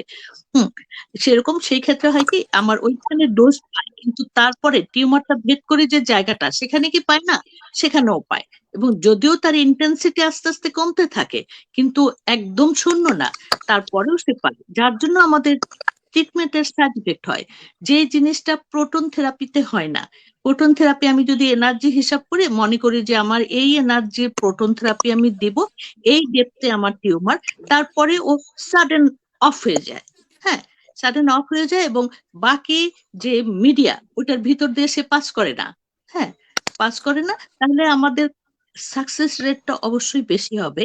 হ্যাঁ, যে আমার সাইড ইফেক্ট গুলো কম হবে এবং সাকসেস রেটটাও বেশি হবে, এবং আমি ক্যালকুলেট করে আমার টিউমার ডোজটা ঠিক জায়গা মতো জায়গা যেতটুকু দরকার ততটুকু ডোজ দিতে পারবো, যেটা আমি যেটা normal high energy X ray linear accelerator দিয়ে সেটা আমি পারবো না। কারণ আমার তো ও ওই জায়গা পর্যন্ত যাবে, 100% দিবে, তারপরে তো ও আবার কমতে কমতে অ্যাটেনুয়েশন হয়ে কমতে কমতে বাইরে হয়ে যাবে। এবং যার জন্য আমরা মানে আমরা যেন আমরা ডাকাতি করি বা চুরি করি, আমরা বাড়িতে যাই তার কথাই ভাবো, যে সে বের হয়, সে কিন্তু ঢুকে ঢুকে কিন্তু তার বাইর হওয়ার পথ বের করে নেয়, কোথা থেকে বের হবে। হ্যাঁ, তারপর কিন্তু সেই কাজে নামে। আমাদের এই যে থেরাপিটা, সেটাও আমরা যে এই থেরাপিটা দিয়ে আমি ওকে কিওর করব, আমাকে ভাবতে হবে যে এ কোথার কোথা দিয়ে পাস করবে। ওকে তো মারবে এইখানে, কিন্তু তারপর সে যাওয়ার পথে কাকে কাকে কিল করবে, কার কি ক্ষতি করবে, হ্যাঁ, কার কতটুকু ক্ষতি করলে আমি মেনে নিব, কতটুকু ক্ষতি করলে মেনে নিব না, এইসব ক্যালকুলেশন হিসাব নিকাশ এবং অর্গানাইজেশন ডোজ, মানে অনেক কিছু আমাদের মাথায় থাকে আমরা যখন একটা রেডিওথেরাপি দিয়ে ট্রিটমেন্ট করি। এবং তখন প্রোটন থেরাপি, যেটা জাপানে খুব হচ্ছে, অনেক সেন্টার আছে প্রোটন থেরাপির, ওখানে খুবই সাকসেস রেট অনেক অনেক ভালো। আমার একটা দরকার যে আমি এখানে আমার একদম স্পাইনাল কর্ড, যে মেরুদণ্ডের ভিতরে মজ্জা, তো ওখানে তো ডোজ লিমিট আছে, আমি এত সেন্টিমিটারের মধ্যে এত বেশি ডোজ দিতে পারবো না। তাহলে আমার টিউমারটা তো ওইটা কাল ঘেঁষে হয়েছে, সেখানে আমি ফোটন দিব, আমি কি ইচ্ছা মতো পারবো তাকে এতটা ইয়ে দিতে? আমার রুগী ভালো হবে, আমার রুগীর তো হাত পা অবশ হয়ে যাবে, তার তো একবার নার্ভ ড্যামেজ হলে তো আর তৈরি হবে না। আমি তো ওইটা মেনে আমি ঠিক মতো দেবো, আমি তো ওর কোয়ালিটির লাইফটা খারাপ করতে পারি না। হ্যাঁ, হয়তো টিউমার আমার একদম 100% কিল করতে না পারলে আমি যতটুকু পারি এটা দিয়ে করি, বাকিটা অ্যাডজুভেন্ট মানে আনুষঙ্গিক চিকিৎসা দিয়ে করি। এসব অনেক ক্ষতিমতো আমাকে করতে হবে।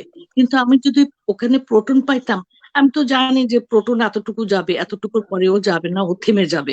হ্যাঁ, ওকে আমি নিয়ন্ত্রণ করতে পারবো। হ্যাঁ, এই জিনিসটা আমি প্রোটন থেরাপি থেকে পাই। হ্যাঁ, আমি মনে হয় আমি একটু চেষ্টা করছি সহজ করে বুঝাইতে, ফিজিক্সে ঢুকলে তো একদম মাথা খারাপ হয়ে যাবে। এবং আমাকে যে যদি সেরকম ছাত্রী হয়, ছাত্র হয়, তাকে আমি বুঝাতে পারবো, তাছাড়া তো আমি পারবো না।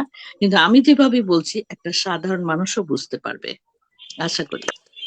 জি ম্যাম, অসংখ্য ধন্যবাদ। দর্শক যিনি প্রশ্ন করেছিলেন তিনি আপনার উত্তর পেয়ে গেছেন বলে আমি মনে করি। এরপর আরো একজন প্রশ্ন করেছে, how cancer is treated, is there any possible permanent solution for cancer? Ma'am, কোনো কি ক্যান্সার চিকিৎসাটা কিভাবে করা হয় এবং এটার কি কোনো একদম পার্মানেন্ট সলিউশন আছে? হ্যাঁ হ্যাঁ, আগে যেমন বলা হতো cancer has no answer, but no cancer has many answer. কিছু এবং স্টেজের উপর ডিপেন্ড করে, যেমন কিছু কিছু ক্যান্সার, তোমার ব্রেস্ট ক্যান্সার টু আর্লি স্টেজে যদি আসে তাহলে তো শুধু সার্জারি করলে ভালো হয়ে যাবে। হ্যাঁ, তারপরে হলো তার অন্য কোনো চিকিৎসাও লাগবে না, এবং সলিউশন জাস্ট ফলো আপ করবো তাকে, আসলো না আসলো আমরা জাস্ট চেক আপ করবো। হ্যাঁ, আবার যদি সেটা আরেকটু হায়ার স্টেজ হয় তখন তাকে সার্জারির পরে অ্যাডজুভেন্ট সহায়ক চিকিৎসা কেমোথেরাপি দিতে হবে। যখন আরেকটু ওর দেখা যাবে যে ভিরুলেন্ট আরেকটু, হ্যাঁ, তখন আমি সার্জারির সাথে অ্যাডজুভেন্ট সহায়ক চিকিৎসা কেমোথেরাপি রেডিওথেরাপি দিব। তারপর হলো তোর হরমোন স্ট্যাটাস দেখবো। এই হরমোনের স্ট্যাটাস দেখে আমি ওই ব্রেস্ট ক্যান্সার রোগীটাকে ঠিক করবো যে আচ্ছা আমি মেইন চিকিৎসা দিয়েছি, আমি এখন মেনটেন করবো কি দিয়ে। ও তো সিস্টেমিক ডিজিজ ভেরি বিগিনিং, ও কোথায় কোথায় গেছে না গেছে তো আমি জানি না, আমাকে তো ওকে শাসন করতে হবে। তখন আমি একটা হরমোন থেরাপি দিয়ে তাকে আমি হয়তো 5 বছর 10 বছর পর্যন্ত তাকে আমি ফেলে রাখতে পারি, এবং এইটাই তার জন্য সম্পূর্ণ সমাধান।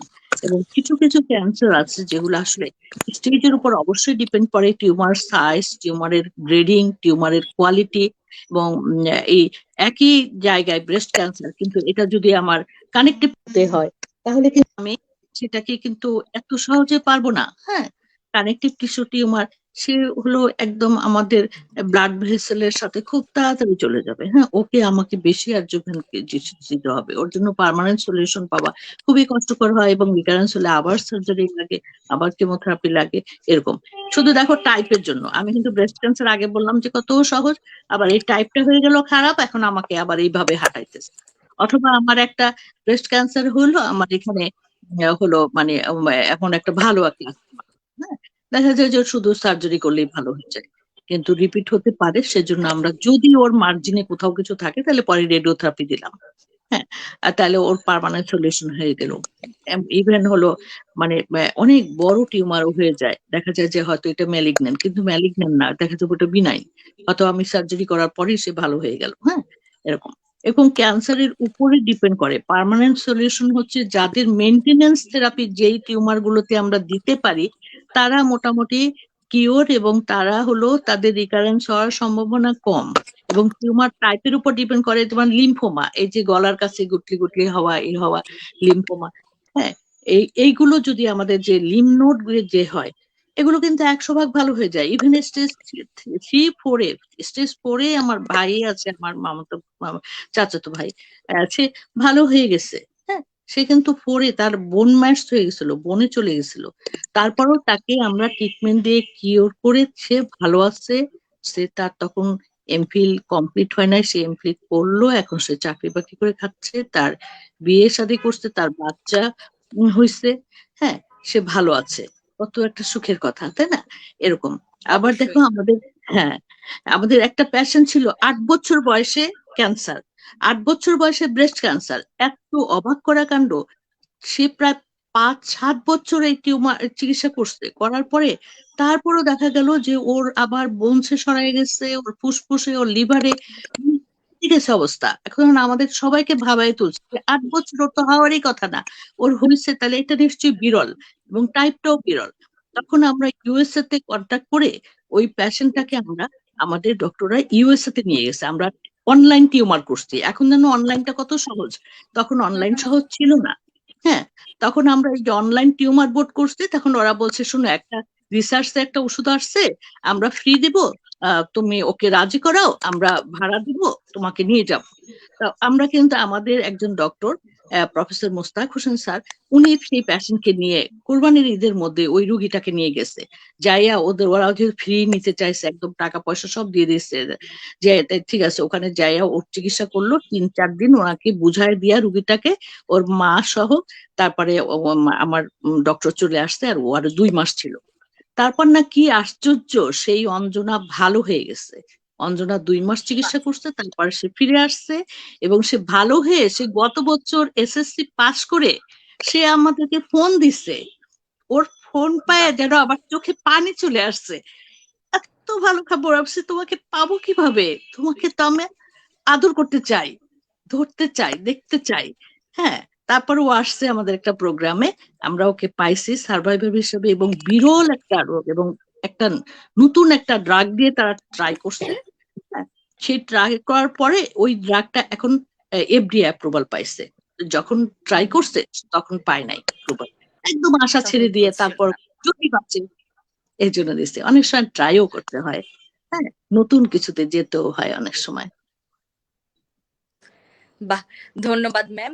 এই যে আমাদের দেশের একজন এরকম অদ্ভুত একটা সাফল্য নিয়ে দেশে ফিরলো ম্যাম, এটার পেছনে আপনাদেরও কিন্তু অবদান অপরিসীম, এটা বলতেই হবে ম্যাম।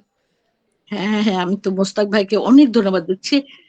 কোরবানির ঈদ সামনে, তার পরিবারের সবাই কিরকম একটা আমেজের মধ্যে আছে, তখন সে এই মেয়ে কোথা চিটাং এর কোন মেয়ে তাকে নিয়ে, তার মাকে নিয়ে সব অ্যারেঞ্জ করে 3 দিনের মধ্যে পাসপোর্ট এটা সেটা সব করে, ওদের তো কিছুই থাকে না, হ্যাঁ, একদম মানে খুবই গরিব দরিদ্র পরিবারের মেয়েটা, সে করে যে কিভাবে আসছে, মানে একটা বিরাট সাফল্য আসলে। এখন খুব সহজ মনে হচ্ছে, কিন্তু তখন তো গেছে নাও হতে পারে, কিছু ভালো নাও হতে পারে, তাই না? এইভাবে গেছে সে। ম্যাম, এটা শুধুমাত্র আপনাদের বা আমাদের সাফল্য না, এটা এই সাফল্য আমাদের সবার, এবং এই সাফল্যের পেছনে আপনাদের অবদান সবচেয়ে বেশি। আপনাদের হাত ধরে এই সাফল্য আমাদের পর্যন্ত পৌঁছেছে। ম্যাম, আরেকজন প্রশ্ন করেছে যে যিনি একবার ক্যান্সার থেকে সুস্থ হয়েছেন, তার কি আবার ক্যান্সারে আক্রান্ত হওয়ার সম্ভাবনা বেশি? হ্যাঁ, এটাই সমস্যা। হ্যাঁ, যেমন মানে আবার আক্রান্ত হতে পারে, রিকারেন্স হতে পারে, এবং সব টিউমার না, কিছু কিছু টিউমার, হ্যাঁ, রিকারেন্স হতেই পারে। যেমন ব্রেস্ট ক্যান্সারটা, ফুসফুসের ক্যান্সার, হ্যাঁ, এটা আবার কিছু কিছু ক্যান্সার তো সম্পূর্ণ নিরাময়ই হয় না।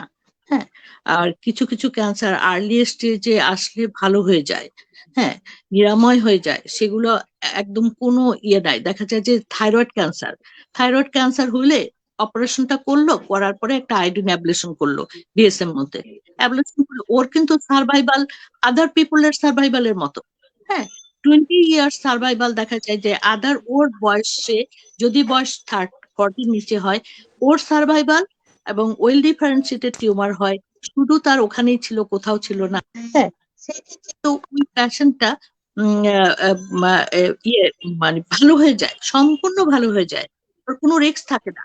হ্যাঁ, শুধু আয়োডিন অ্যাবলেশন করলো, একটা ক্যাপসুল একটা খাওয়ালো, খাওয়ানোর পরে 8 দিন তাকে সার্ভুলেন্সে রাখলো, তারপর সে সম্পূর্ণ ভালো হয়ে গেল, এবং মাঝে মাঝে সে ফলো আপ করলো, এবং তার তার কিন্তু রিকারেন্স হয় না। কিন্তু দেখা যায় ব্রেস্ট ক্যান্সারটা অনেক সময় 20 বছর 25 বছর পরেও রিকারেন্স হয়। এটা একটা অনেক বড় একটা মানে সমস্যা। দেখুন, হয়তো ডরমেন্ট ছিল, তার পরিবেশ পরিস্থিতি এনভায়রনমেন্ট সবকিছু সবসময় বডিতে ফাইট হইতেছিল, মানে ওই তখন এদিকে মানে ম্যাচটা হয়তো চুপচাপ বসেছিল, ওরকম এনভায়রনমেন্ট পায় নাই, হ্যাঁ, তখন সে গ্রো করে নাই, কিন্তু পরে সে এক সময় করলো, ওই সেলটা তার নিরাশ হয়ে প্রথম হয়তো সে অনেক ভয়টাই পাইছে, চুপচাপ বসেছিল, ওরকম পরিবেশ পায় নাই, যখন পরিবেশ পাইছে রিকারেন্স হওয়া শুরু করলো। হ্যাঁ, এটা একদম খুবই একটা দুঃখজনক ইয়ে।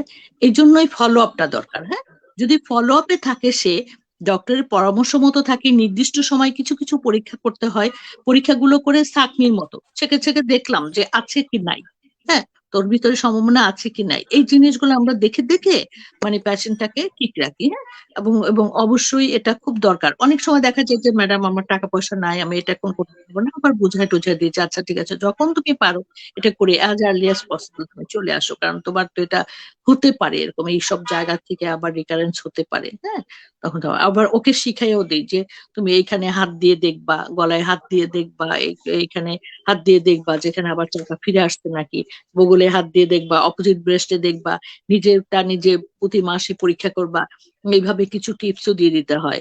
হ্যাঁ, আর আসলে ক্যান্সার একটু ক্রনিক ডিজিজ, তো এখানে পেশেন্ট দেখার ক্ষেত্রে, পেশেন্টের ম্যানেজমেন্টের ক্ষেত্রে এখানে মানবিক আচরণটা আসলে অনেক বেশি প্রয়োজন। মানবিক হওয়াটা খুবই দরকার, শুধু চিকিৎসক হলে হবে না, ক্যান্সারের চিকিৎসা করতে হলে মানবিক চিকিৎসা করতে হবে। হ্যাঁ, এটা যদি না থাকে ভিতরে তাহলে একসময় আমরা এটার জন্য দায়ী হব। হ্যাঁ, হয়তো আমরা সবসময় অতটা টাইম দিতে পারি না, কিন্তু আসলে এটা খুবই একটা কঠিন কথা যে রিকারেন্স তো হতে পারে। তাহলে আমি ওকে জানাই দেবো না আপনি ভালো হয়ে গেছেন চলে যান, এইভাবে আমি বলে দেবো, নাকি আমি ওকে লিখিত দিব? ওকে আমি বললাম, ও তো ভুলে যাবে। আমি মনে রাখতে পারি না, ও কিভাবে মনে রাখবে? আমি বললাম যে ঠিক আছে, আমি লিখে দিলাম আপনি এতদিন পর পর আসবেন এবং এই পরীক্ষাগুলো আপনি করাবেন। আপনি এখানে না থাকেন, আপনি যেখানে থাকেন সেখানে আপনি লোকাল ডক্টরকে দেখালে ওটা পারবেন। হ্যাঁ, এভাবে আমরা একটু বুঝাই দিই। একটু এই মানবতাটাটুকু একটু থাকতে হবে ডাক্তারের মধ্যে। হ্যাঁ, ক্যান্সারের ডাক্তার অন্য সাধারণ ডাক্তারদের তো না, এবং এটা বুঝে যে আসবে, না আসলে এই জন্যই তো এত সংখ্যা কম। ক্যান্সারের ডাক্তারের সংখ্যা দেখো কত কম, একদম মানে সারা বাংলাদেশে দেখেন রেডিয়েশন অনকোলজিস্ট মাত্র 100 জন, 105 জন হয়েছে এখন, এই যে পাশ করে দিয়ে দিল এরপর। কিন্তু অন্যান্য সাবজেক্টে তো অনেক ডাক্তার। আমার মনে হয় আসুক, কম আসুক, কিন্তু তারা ডেডিকেটেড হোক। ডেডিকেটেড হোক, আমাদের স্টুডেন্টরা যেন আমাদের মতো হয়, আমরা যাতে আমাদের স্যারদের মতো হই। একটু একটা মেন্টর ধরে তাকে সুন্দরভাবে তার ডাক্তারি পেশাটা সম্পূর্ণ করতে হবে। আলটিমেটলি আমরা কেউই থাকবো না।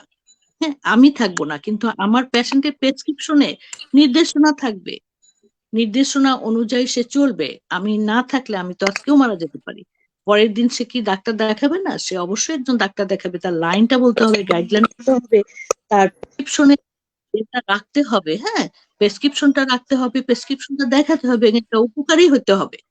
হ্যাঁ, ঘচঘচ করে একটু লিখে দিলাম, আমার লেখা কেউ বুঝবে, কাজ শেষ। এগুলো করলে আসলে পেশেন্টের ডাক্তার হওয়া যায় না, ক্যান্সারের ডাক্তার হওয়া যায় না। হুম, ঠিক আছে, আমি এটা মনে করে ধারণ করি, আমি চেষ্টা করি আমার শেখানোর চেষ্টা করি। এবং এটা আসলে তো রিকারেন্স হতেই পারে, এটার উত্তর তো সেটা, কিন্তু তার প্রতিকারও আছে, সেটাই বুঝতে হবে। হ্যাঁ,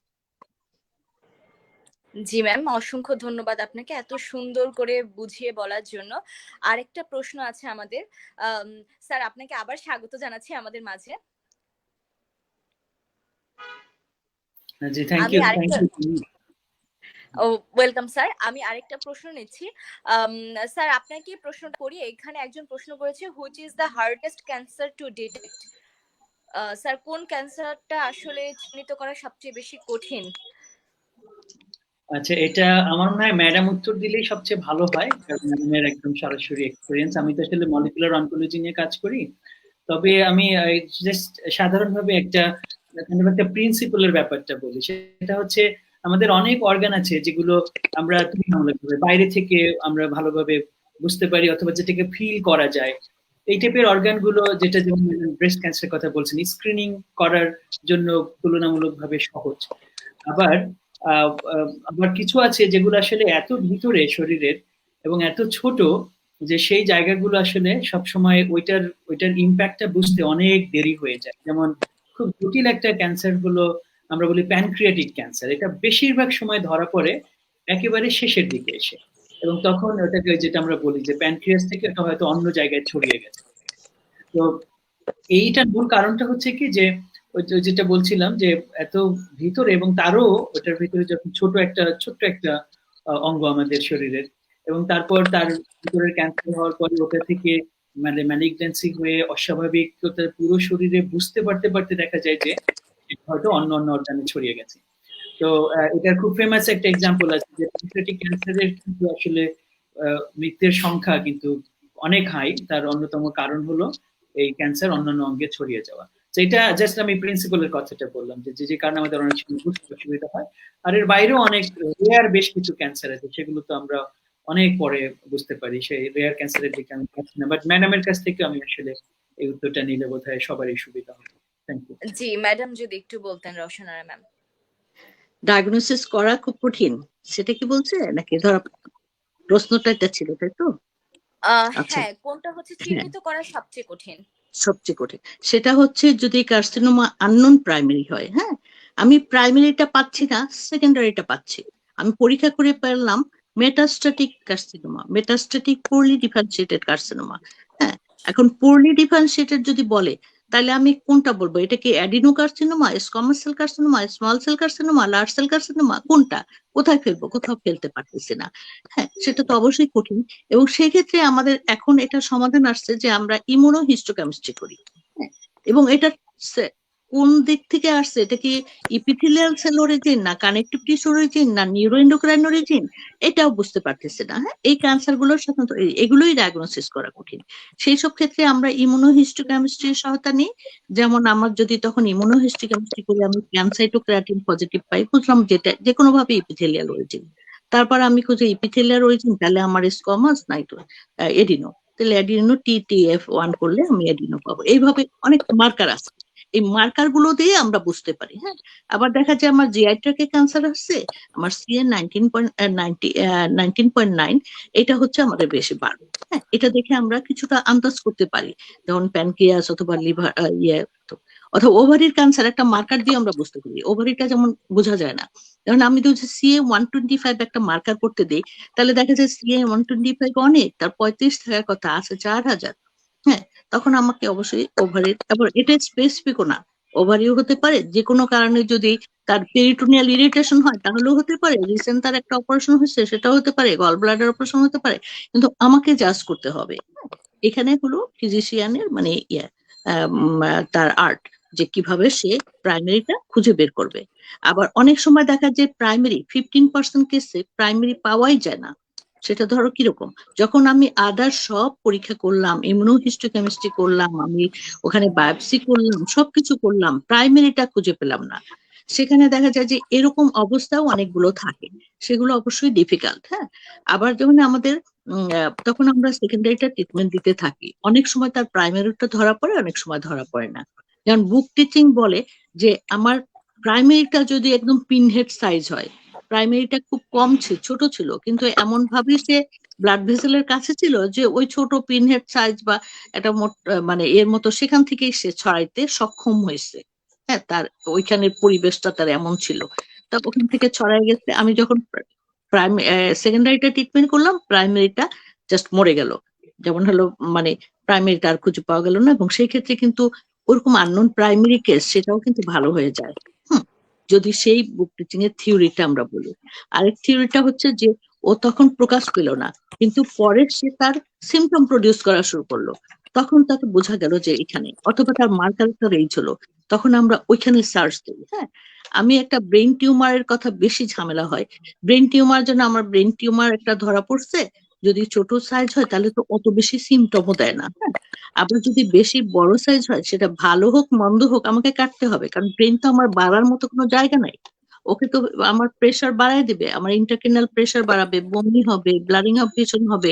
হ্যাঁ, একটু কিন্তু আমি যদি ছোট হয় যখন, তখন কিন্তু খুব ঝামেলা। হ্যাঁ, ছোট হলে তখন ডায়াগনোসিস করা ঝামেলা। তখন এখন অবশ্য অনেক আধুনিক আবিষ্কার হয়েছে, যেন আমি এমআরআই করলাম, আমি এমআরআই তে আমি সফট টিস্যুর গ্রোথটা দেখতে পারলাম। এমআরআই করলাম, আমি একটু কন্ট্রাস্ট দিয়ে করলাম, শুধু এমআরআই করলে আসলো না, কন্ট্রাস্ট দিলাম, দেখলাম যে এইখানে ব্লাড ভেসেলটা যাচ্ছে, তখন ওগুলো ভিজিবল হয়, তখনও ধরা পড়লো না। হ্যাঁ, টিউমার ধরা পড়লো, কিন্তু এই ছোট সাইজ একটা টিউমার, ও বিনাইন না ম্যালিগন্যান্ট, আমি এখন কি করব? যদি ব্রেন হয় তাহলে আমার ছোট বড় সবই অপারেশন করা লাগবে। হ্যাঁ, তখন অপারেশন কইরা ডায়াগনোসিস করা লাগবে, তা কিরকম? তাহলে এটা ডিফিকাল্ট না? কিন্তু আবার আমরা অনেক সময় দেখি যে তার বয়স্ক মানুষ, তার এখানে হবে না, তার নিশ্চয়ই প্রাইমারিটা অন্য জায়গায় দিয়ে আছে, বয়স বাড়ার সাথে খুব, সেক্ষেত্রে একটা আমরা বুঝবো যে এর প্রধান কারণ যেগুলো সাধারণত হওয়ার কথা, সেই অর্গানগুলো সার্চ দেই, সার্চ দিয়ে পেয়ে গেল তো পাইলাম, না পেয়ে পাইলামই না, তখন কি করবো? তখন আমি এমআরএস করি। এমআরএস করলে আমার ওখানে যে রিপোর্টটা, ওখানে একটা কোলিন পিক আছে আর এনআর আছে, ওইখানে দেখে আমাদেরকে একটা ধারণা দিবে যেটা মোস্ট প্রবাবলি ম্যালিগন্যান্ট। হ্যাঁ, তখন ধারণা দিবে আমাকে, তখন আমি প্রাইমারির জন্য আমি সার্জারি করব, সেকেন্ডারির জন্য কেয়ার আমি সার্জারি করব। অনেক সময় আমার পরীক্ষায় ধরা পড়লো একটা, কিন্তু ভিতরে আরো অপারেশন করতে যে সার্জন ফোন দিয়ে বললো যে ম্যাডাম দেখছেন তো একটা, ওখান তো 4-5টা। হ্যাঁ, মানে একটা বের করে আমরা পরীক্ষা করতে দিলাম, তারপর ওটা মেটাস্ট্যাটিকই ছিল। হ্যাঁ, এরকম হয়, এগুলো খুবই ডিফিকাল্ট কেস। এগুলো খুব মানে এই সতর্কতার সহিত মানে আগানো লাগে, এবং অভিজ্ঞ চিকিৎসকের কাছে অবশ্য তখন যেতে হবে আপনাদেরকে। হ্যাঁ, যে আমাদের মানে আমাকে কিভাবে আমাকে হেল্প করবে। হ্যাঁ, এখন অবশ্য দেখো অনেক এই যে এগুলো আশীর্বাদ না, আমার আমার আগের ওরা কি এরকম পাইছে এমআরআই করবো পারলাম না, এমআরআই করবো আমি যাই না যাবো বিনাইন না মেলিগন্যান্ট, এত সুবিধা তো আগে ছিল না, তাই না? এই সুবিধাগুলো আসছে, এগুলো আমাদের রপ্ত করতে হয়েছে, জানতে হয়েছে এবং এক্ষেত্রে অ্যাপ্লাই করতে হয়েছে। হ্যাঁ, এইভাবে আমাদের জ্ঞান দিয়ে আমরা অনেক মানুষকে উপকার করতে পারি। আসলে সেই পরিবেশ এখন আমরা পাইছি, হ্যাঁ, পরিবেশটা পাইছি। এখন ডিফিকাল্টের ভিতরে এই জিনিসগুলো ডিফিকাল্ট, এই ক্যান্সার গুলো ডিফিকাল্ট আসলে, মানে সবার জন্যই ডিফিকাল্ট এবং খুব সতর্ক ভাবে পথ চলতে হবে। হ্যাঁ, ধন্যবাদ ম্যাম, আপনি অনেক সুন্দর করে উত্তর দিলেন। সবগুলো উত্তরই আসলে আপনারা খুব সুন্দর করে দিচ্ছেন, আর দর্শক আশা করি আপনি আপনার প্রশ্নের উত্তর পেয়ে গেছেন।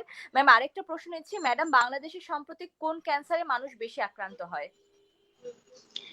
হ্যাঁ, নারী পুরুষ নির্বিশেষে ফুসফুসের ক্যান্সার সবচেয়ে বেশি। ফুসফুসের ক্যান্সারের প্রকোপটা দেখা যায় যে প্রায় 12.3% শতকরা।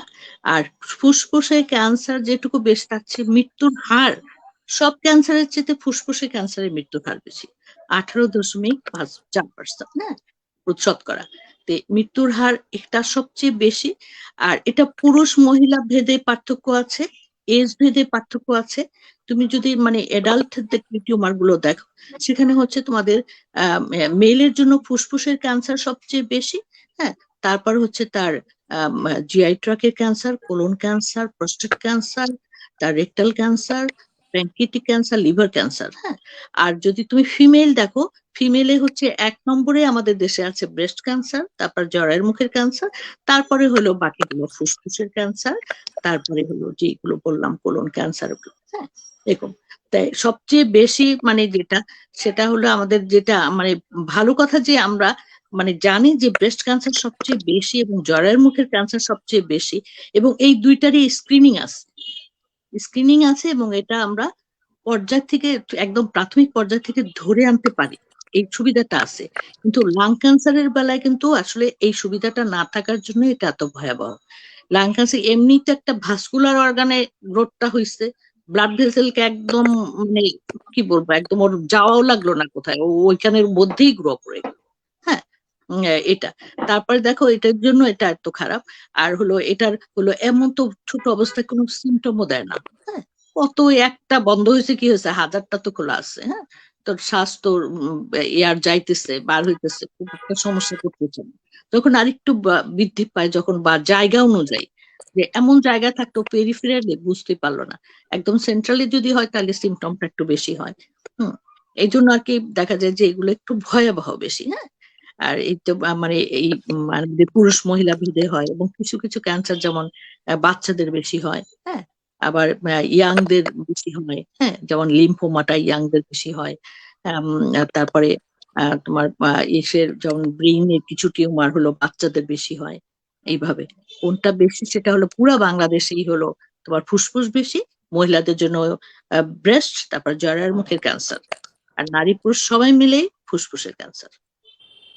ধন্যবাদ ম্যাম। দর্শক যিনি প্রশ্ন করেছিলেন তিনি আপনার উত্তর পেয়ে গেছেন বলে আমার মনে হয়। ম্যাম আরেকটা প্রশ্ন নিচ্ছি, ma'am is hormone therapy reliable for treatment of all source of cancer and what are its success scope in the perspective of our country? Ma'am hormonal treatment আমাদের সকল ধরনের ক্যান্সারের জন্য কতখানি রিলায়েবল হবে বলে আপনি মনে করেন? আচ্ছা, হরমোন থেরাপি ট্রিটমেন্ট ডিপেন্ড করে হরমোন রিসেপ্টর স্ট্যাটাসের উপরে, রিসেপ্টর স্ট্যাটাসের উপরে হরমোন থেরাপি ট্রিটমেন্ট ডিপেন্ড করে। যেমন আমার ব্রেস্ট ক্যান্সার, আমি হরমোন থেরাপি দিই, মেনটেনেন্স থেরাপি দিই, কিন্তু আমার যদি সেটা পিআর এবং স্ট্যাটাসটা দেখা লাগে। পিআর মানে estrogen receptor, progesterone receptor. Estrogen progesterone রিসেপ্টরের যদি মানে পজিটিভ হয়, স্কোর খুব হাই হয়, তাহলে হরমোনের উপরে আমরা অনেক ডিপেন্ড করতে পারি, এবং আমরা একটা মাত্র 20 টাকা দামের ওষুধ দিয়ে তাকে পাইলা রাখতে পারি 10 বছর পর্যন্ত। মাঝে মাঝে তার যেগুলোর সাইড ইফেক্ট ওগুলোর জন্য আমরা আলাদা আলাদা করে থাকি। আবার দেখা যায় যে কোনো একটু বয়স্ক রোগী, তাদের জন্য আবার আলাদা, তাদের হরমোনই দেবো আর একটা হরমোন দেবো। ওই হরমোনের আবার কিছু সাইড ইফেক্টও থাকে, তখন আমরা প্রোফাইলেকটিক কিছু চিকিৎসা তাকে দিয়ে দিই 6 মাস পর পর, হ্যাঁ, এরকম। এটা ভালো রিলায়েবল, এটা হ্যাঁ, মেনটেনেন্স করার জন্য রিলায়েবল এটা, এবং সব ক্যান্সারের বেলায় হরমোন থেরাপি অ্যাপ্লাইড না। যখন আমাদের রিসেপ্টর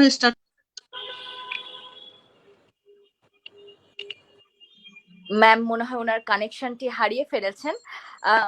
আচ্ছা, আমরা কন্টিনিউ করছি। আরেকটা কথা কমেন্ট নিচ্ছি। বেশ কিছু বছর ধরে দেখা যাচ্ছে আবাসিক এলাকাগুলোতে মোবাইল টাওয়ারের উপস্থিতি, এই টাওয়ারগুলো থেকে নির্গত তরঙ্গ ক্যান্সারের জন্য কতটুকু দায়ী? স্যার যদি একটু উত্তর দিতেন। ধন্যবাদ। এটা এটা তো একটা খুব কমন একটা কনসার্ন হয়ে গেছে, এবং শুধু বাংলাদেশ না, আসলে পৃথিবীর অন্যান্য দেশেও, যেমন অনেকেই হয়তো সচেতন আছে যে ইউকেতে 5G মোবাইল ইন্টারনেট নেটওয়ার্কের জন্য যখন টাওয়ার বসানো হলো, কানেক্টিভিটি হলো, তখন একটা কনস্পিরেসি থিওরি ছড়িয়ে গেল যে 5G যেই সরঞ্জাম সেগুলো থেকে বা এই পুরো নেটওয়ার্ক থেকে যেই হবে, এটা ক্যান্সার এবং অন্যান্য রোগের জন্য দায়ী, এরকম। তো অনেক জায়গাতেই, এবং ইউকের মতো জায়গাতেও যেখানে তুলনামূলকভাবে শিক্ষিত মানুষের সংখ্যা বেশি, সেখানেও কিন্তু দেখা গেছে যে লোকজন টাওয়ার ভেঙে ফেলেছে, এরকম ঘটেছে। তো আমি এই এই অনুষ্ঠানের মাধ্যমে সবাইকে বলতে চাই যে বিজ্ঞান যেভাবে আসলে কাজ করে সেটি হলো, বিজ্ঞান অবশ্যই একটা অবজারভেশন অথবা কোন একটা কনসার্ন হলে সেটাকে প্রথমত তাকে সিস্টেমেটিক ওয়েতে তাকে অ্যানালাইসিস করবে, বিশ্লেষণ করবে, এক্সপেরিমেন্ট করবে, এবং তারপর যেটা এভিডেন্স আসবে সেটাকেই ওই সময়ের জন্য সত্য বলে ধরে নিবে। কিন্তু চিরন্তন সত্য না, আমি বলছি না যে এটাই ফাইনাল আনসার, কিন্তু এখন পর্যন্ত আমি যেটা বললাম এই প্রিন্সিপাল অনুযায়ী এখন পর্যন্ত মোবাইল ব্যবহার অথবা মোবাইল নেটওয়ার্কের সাথে কিন্তু ক্যান্সারের সরাসরি কোনো সম্পর্ক স্থাপিত হয় নাই। এটাকে কেউই এখনো বড় ঝুঁকি বা রিস্ক ফ্যাক্টর হিসেবে পাচ্ছেন না।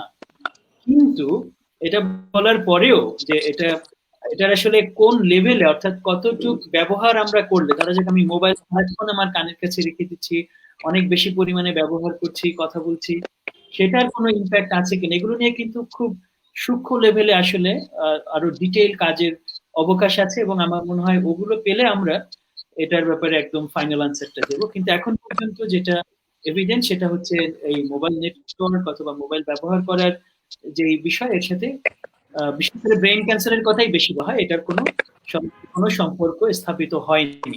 সুতরাং এটা নিয়ে মনে হয় আমাদের খুব বেশি শঙ্কিত হওয়ার কিছু নাই। তবে আমি যেটা ব্যক্তিগতভাবে মনে করি, এটা আমার ধারণা, এখানে আমি সায়েন্সকে অ্যাসাইড রাখছি, সেটা হচ্ছে সুযোগ থাকলে আমাদের অবশ্যই এই ধরনের স্থাপনাগুলোকে তুলনামূলকভাবে একটু দূরে স্থাপন করা উচিত। সেটাই আমি মনে করি এই কোম্পানিগুলো এবং রাষ্ট্রের একটা পলিসি হওয়া দরকার। Thank you sir, thank you so much. আমি নেক্সট প্রশ্নে চলে যাচ্ছি। এরপরে প্রশ্ন হলো, একজন ক্যান্সার আক্রান্ত রোগীর জন্য সবচেয়ে বড় চ্যালেঞ্জ সাধারণত কোনটি হয়? ম্যাম যদি একটু উত্তর দিতেন। আমি হ্যালো, হ্যাঁ আমি বলছি, শোনা যাচ্ছে আমাকে? জি জি ম্যাডাম, শুনতে পাচ্ছি। আচ্ছা, শুনতে পাচ্ছি। ক্যান্সার রোগীর চ্যালেঞ্জ গুলো আসলে মানে বিভিন্ন পর্যায়ে বিভিন্ন রকম। হ্যাঁ, যেমন হচ্ছে যখন ক্যান্সারটা প্রথম ধরা পড়ে,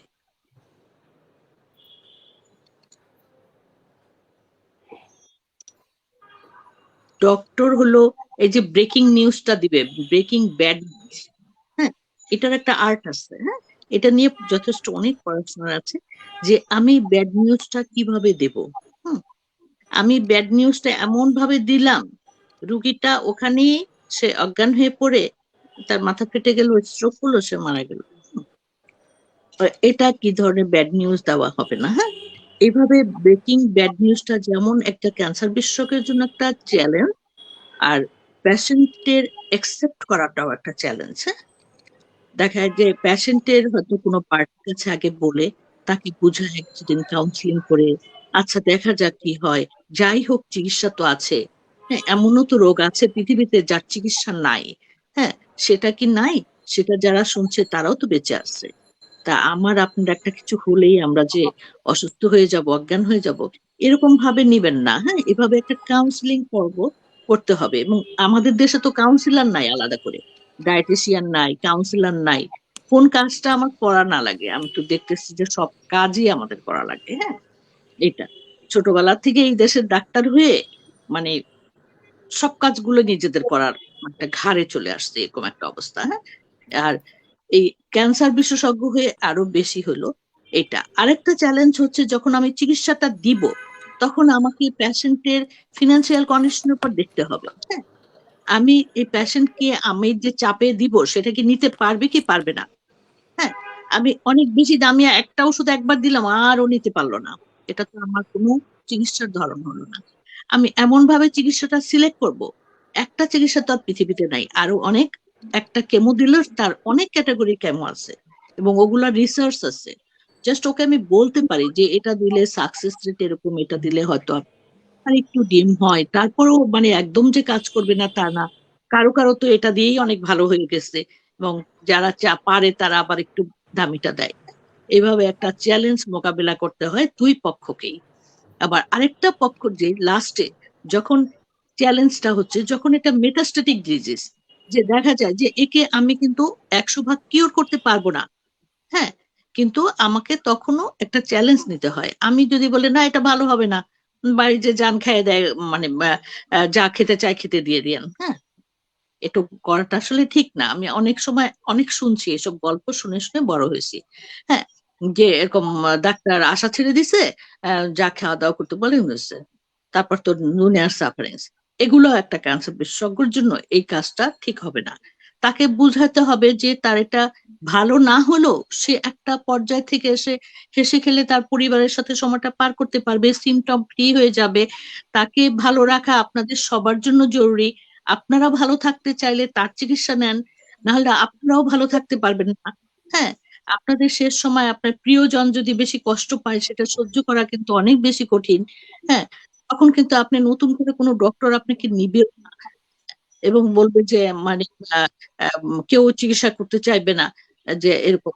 কিন্তু আপনি যখন একজনকে ধরে রাখবেন, একজনের সাথে নিয়ত করবেন, তার কাছ থেকে আপনি নানান ধরনের সহায়তা পাবেন। হ্যাঁ, তাহলে আপনি পথটা চলতে পারবেন।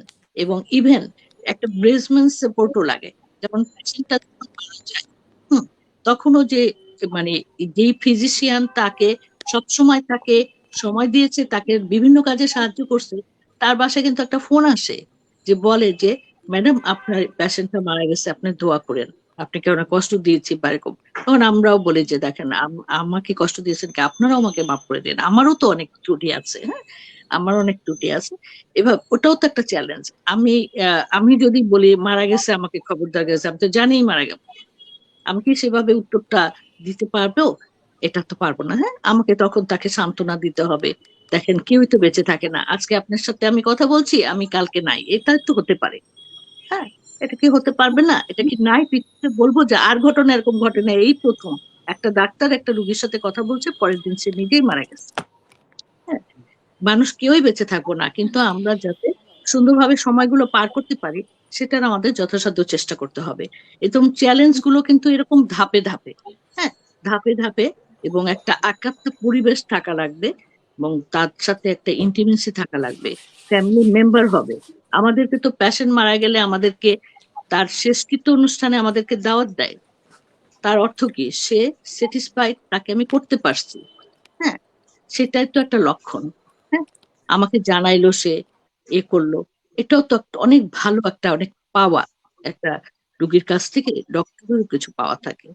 হুম, এইভাবে চ্যালেঞ্জ গুলো আমরা অনায়াসই গ্রহণ করতে হবে এবং করে যাব। এটাই নাকি দুই পক্ষকেই করতে হবে।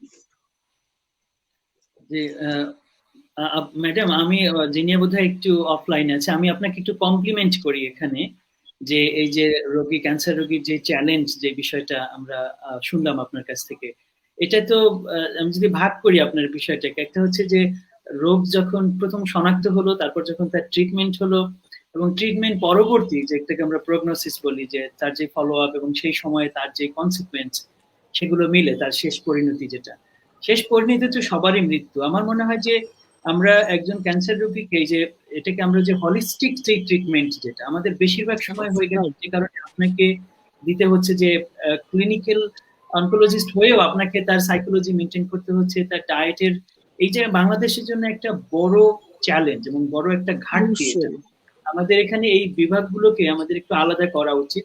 এবং আপনি যেখানে আছেন, আমাদের national institute of cancer research and hospital, যেটা NICRH, এই যে এই হসপিটালে কিন্তু আমি মনে করি যে এখন একটা সময়ের দাবি যে আমরা বিভাগ হসপিটাল গুলোতে সেগমেন্ট গুলো আলাদা করবো, যে একজন আমার একটা সাইকোলজিক্যাল সাপোর্ট দরকার। একজন রোগীর অনেক সময় শুধু কথা বলতে পারলেও কিন্তু সে একটু ভালো বোধ করে, তার মনে হ্যাঁ, একটা তার মনে একটা দুশ্চিন্তা সে একটু শেয়ার করতে চায়, এবং দুশ্চিন্তাগুলো অনেক রকম। ধরা যাক 35-40 বছরের একজন মানুষ, একজন বাবা, সে মারা যাচ্ছে, একজন মা, সে হয়তো ভাবছে যে সে মারা যাবে, এই যে মৃত্যু ভয়টা তার মধ্যে ঢুকেছে, তাকে একটু নতুন ভাবে আশান্বিত করা, এই কাজটি কিন্তু একজন সাইকোলজিস্ট যিনি আছেন তিনি সবচেয়ে ভালোভাবে করতে পারেন, তাকে অবশ্যই। সাপোর্ট।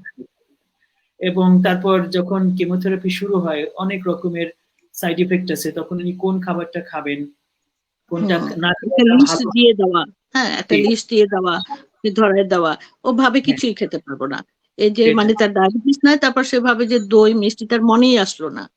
হ্যাঁ, সে সেটাই। নিউট্রিশন ক্যালোরি পাওয়ার জন্য এইসব খাবারও খেতে পারে, হ্যাঁ হয়তো একটা পিঠা খেতে পারে, হ্যাঁ যেহেতু তার অন্য কিছু ভালো লাগতেছে না, অথবা সে স্যুপ খেতে পারে, হ্যাঁ যে তার নিউট্রিশন লাগবে, তার প্রোটিন লাগবে, আমি তো জীবের সাদা অংশ দিয়ে খালি স্যুপ বানান, হ্যাঁ এরকম। আবার হচ্ছে নাকের নল দিয়ে খাইতেছে, তাকেও তো অ্যাডভাইসটা বলে দেওয়া লাগবে, তুমি যে নলের মধ্যে এগুলো মিক্স করে দাও, কমপ্লায়েন্ট করো খাবারটাকে, হ্যাঁ সিম্পল না রেখে এটাকে কমপ্লায়েন্ট ফুড করে এটার ভ্যালুটা অ্যাড করো, এইভাবে করতে হয়। আসলে আপনি যে বলছেন যে ব্যাপারটা যেগুলো আমাদের প্রতি স্তরে থাকা উচিত, দেখেন আমাদের ইয়ে নাই, আমাদের কি নিউট্রিশনিস্ট নাই, অনেক বাচ্চা কাচ্চা পাস করে বের হচ্ছে, তাই না? এই আমাদের ক্যান্সার হাসপাতালে এখন নতুন যে মানে যারা রিকোয়ারমেন্ট চাইছে, ওখানে আমার সুযোগ হয়েছিল দেওয়ার, আমি ওখানে কিন্তু নিউট্রিশনের পদ দিয়ে দিছি, হেলথ এডুকেটরের পদ দিয়ে দিছি। তারপর আমার যে ফিজিওথেরাপি ডিপার্টমেন্ট একদম ছিল না, ওইটাকে আমরা আনছি, ফিজিওথেরাপি ডিপার্টমেন্ট আছে। এই যে পেশেন্ট ব্রেস্ট ক্যান্সার রোগী ভালো হয়ে যায়, শুধু একটা এক্সারসাইজ ঠিক মতো করে না বলে একটা হাত পুড়ে গেছে, ওটা কিন্তু ক্যান্সারের রিকারেন্স না, ও কিন্তু ক্যান্সারের কনসিকুয়েন্স। হ্যাঁ, তো এই জিনিসগুলো তো আমাদেরকে খুব ভাবাই তোলে। হ্যাঁ, এই জিনিসগুলো আসলে মানে মেনে নেওয়া যায় না। তো এগুলোর জন্য যে আনুষঙ্গিক যে ডিপার্টমেন্ট গুলো তৈরি করা, ভবিষ্যতে যাতে আমাদের চলতে পারে। হ্যাঁ, আমার তো মনে হয় যে মানে আমরা যেভাবে মানে ধিমে তালে আগাইতেছি, আমাদের এখনো সব ডিপার্টমেন্ট সব জায়গায় নাই। হ্যাঁ, আমার নিউট্রিশনিস্ট আমরা পাই না কোথাও। হ্যাঁ, এই বারডেমে আছে শুধু, আর কোথাও নাই। কেন এই জিনিস কি কারো লাগে না? হ্যাঁ, এগুলো তুমি ওই ডাক্তারদের ঘাড়ে কথা, যখন আমি প্রফেসর লেভেলে হয়ে দেখেন আমাদেরকে ক্লাস নিতে হয়, আমার ক্লিনিক্যাল রুগী দেখতে হয়, আমাকে অফিস করে এসে আমার বাসায় তো কোনো শান্তি নেই, আমার বাসায় বসে আমার এইখানে পরামর্শ, ওখানে পরামর্শ, এখানে মেডিকেল বোর্ড, এগুলো আমাদের করতেই হয়। তারপর দেখেন যে ডায়েটের মতো একটা ডায়েটের অ্যাডভাইস, এটার কাজটা করা লাগে। এখন না পারতে কি করি, এটা চার্ট বানাই নিছে, চার্ট গুলো দেই, কাইটা কুটে ঠিকঠাক করে দেই, তাই না? আমার সিকিডির পেশেন্ট, আমি আমার সাথে ক্যান্সার, তাহলে আমি কি তাকে ডায়েট প্ল্যানটা ছাড়া আমি তাকে কিভাবে আমি পাঠাবো? আমি যদি বলি আপনি ডায়েটিশিয়ানের কাছে যান, ও কি যেতে পারবে? সব জায়গায় তো নাই। হ্যাঁ, সেটাই। এরকম করে করে মানে অনেকগুলো কাজ নিজেদের ঘাড়ে উঠে, এবং এগুলো আমরা প্রয়োজনীয়তা অনুভব করছি। এবং আমাদের যে প্রজন্ম, আমাদের তো ম্যান পাওয়ার আছে। হ্যাঁ, এই ম্যান পাওয়ারটাকে আমরা যদি কাজে লাগাই, আমাদের কি বাচ্চারা ভালোই পড়াশোনা করতেছে, যে পড়াশোনা করে ভালোই করতেছে, আর আমরাও যে এত সুযোগ পাইছি নেটের জন্যই তো, তাই না? এই নেট থাকার জন্যই তো আমি গাড়িতে বসে পড়তে পারতেছি। আগে কি আমি কোনোদিন এরকম পড়তে পারতাম নাকি? এত পড়াশোনা তো আমাদের এমবিবিএস লেভেল, তো কি কঠিন অবস্থা, বই নিয়ে টানাটানি, তাই না? এখন দেখেন ওরা নেট খুলে বের করে ফেলছে, ওরা আরো বেশি জানছে না, আমরা ওদের উপর ডিপেন্ড করতে পারি। এখন আমাদের হচ্ছে ইনফ্রাস্ট্রাকচার তৈরি করে দেওয়া, আমাদের ইনস্টিটিউশন তৈরি করে দেওয়া, আমাদের এই যারা এখন আমরা একটু মানে এই প্ল্যানিং এ যারা আছে তাদের সাথে যেহেতু একটু কথাবার্তা বলতে পারি, এই চেষ্টা করতেছি জীবনে যে কয়টা বছর আছি সরকারি চাকরিতে, অন্তত দেখি যে কিছুটা করা যায় নাকি, ট্রাই করি আর কি। Thank you madam. আমাদের প্রজন্মের জন্য আমাদের আসলে অনেক মায়া। আমার তো প্রতিটা বাচ্চা এক একটা জুয়েল, এক একটা বাচ্চা হলো একটা অ্যাসেট। হ্যাঁ, পরিবারের জন্য, সমাজের জন্য, দেশের জন্য, এটাকে আমি হেলায় হারাতে পারি না। এত সম্পদ হাতের মুঠায় পায়া আমি ওইটাকে কাজেই লাগাইলাম না। হ্যাঁ, আমার খুবই খারাপ লাগে। কিছু কাজ পায় না বলেই তো বসে বসে ফাস্টফুড খায়, তাই না? ওটাকে মজা পায়। এটা আপনি শুরুতে খুব মানে ভালোভাবে অ্যাড্রেস করেছেন যে আমাদের তো ওদের জন্য অপরচুনিটি ক্রিয়েট করতে হবে, ওদের জন্য একটা সুযোগ দিলে না তারপর আমরা দেখতে পারি যে ওরা সেটা নেয় কিনা। আর এখানে ম্যাডাম আমার মনে হয় যে পলিসি লেভেলে আপনি যেই রোলটা এখন বললেন, যে নতুন যেই উদ্যোগগুলো নিয়েছেন, আশা করি যে এটা যদি আরো বেগবান হয় এবং এই বিভাগগুলো যদি একসাথে কাজ করা শুরু করে, তখন আমাদের এই যে একটু আগে জবা আপা বলেছিলেন যে দেশের বাইরে যেতে হচ্ছে, আমি মনে করি যে এগুলো আমরা প্রিভেন্ট করতে পারবো। এবং বাংলাদেশেই আপনাদের মতো যারা আছেন, অবশ্যই আমার ধারণা যে এখানে খুব উন্নত মানের এবং কম্প্রিহেন্সিভ ট্রিটমেন্ট আমাদের পক্ষে করা সম্ভব হবে। আমরা আশাবাদী সেখানে। রাজন তুমি কি এখন কনভিন্স হবে? স্যার মানে আনফরচুনেটলি মানে আপুর মাইকে একটু সমস্যা করছে, তো উনি মানে কিছু শুনছে না, আপনাদের কথা কিছু শুনছে না। তো এখন আজকে মনে হয় এতটুকুই থাক, মানে 1 ঘন্টা 54 মিনিট অলরেডি হয়ে গেছে। আপনারা হয়তো বোর ফিল করতে পারেন একটু। সরি ফর দ্য ইনকনভিনিয়েন্স, মাঝখানে একটু ইনঅ্যাক্টিভ হওয়ার কারণে। So thank you so much miss রচনারা Thank you. ম্যাম You're এন্ড most welcome. Mushtaq sir for খুব ভালো জয়নিং আওয়ার লাগছে লাইভ আমার। টুডে। Thank you. আশা করি আরো সামনে আরো ভালো ভালো অসংখ্য লাইভ হবে ধন্যবাদ। আমাদের, এন্ড সবাই কোয়েশ্চেন্সও জিজ্ঞেস করছেন, এটা আরো ইন্টারেক্টিভ হয়ে উঠছে আজকের লাইভটা। তো আজকে এখানেই বিদায় নিচ্ছি আর কি স্যার, আপনারা যদি ঠিক। সুযোগ দেন। জি, থ্যাংক ধন্যবাদ ইউ। তোমাদের এই Thank you. মহতি উদ্যোগের জন্য আন্তরিক শুভেচ্ছা জানাচ্ছি। ধন্যবাদ, শুভরাত্রি। Thank you everyone for joining the live today. Bye bye. Bye. Thank you, bye by.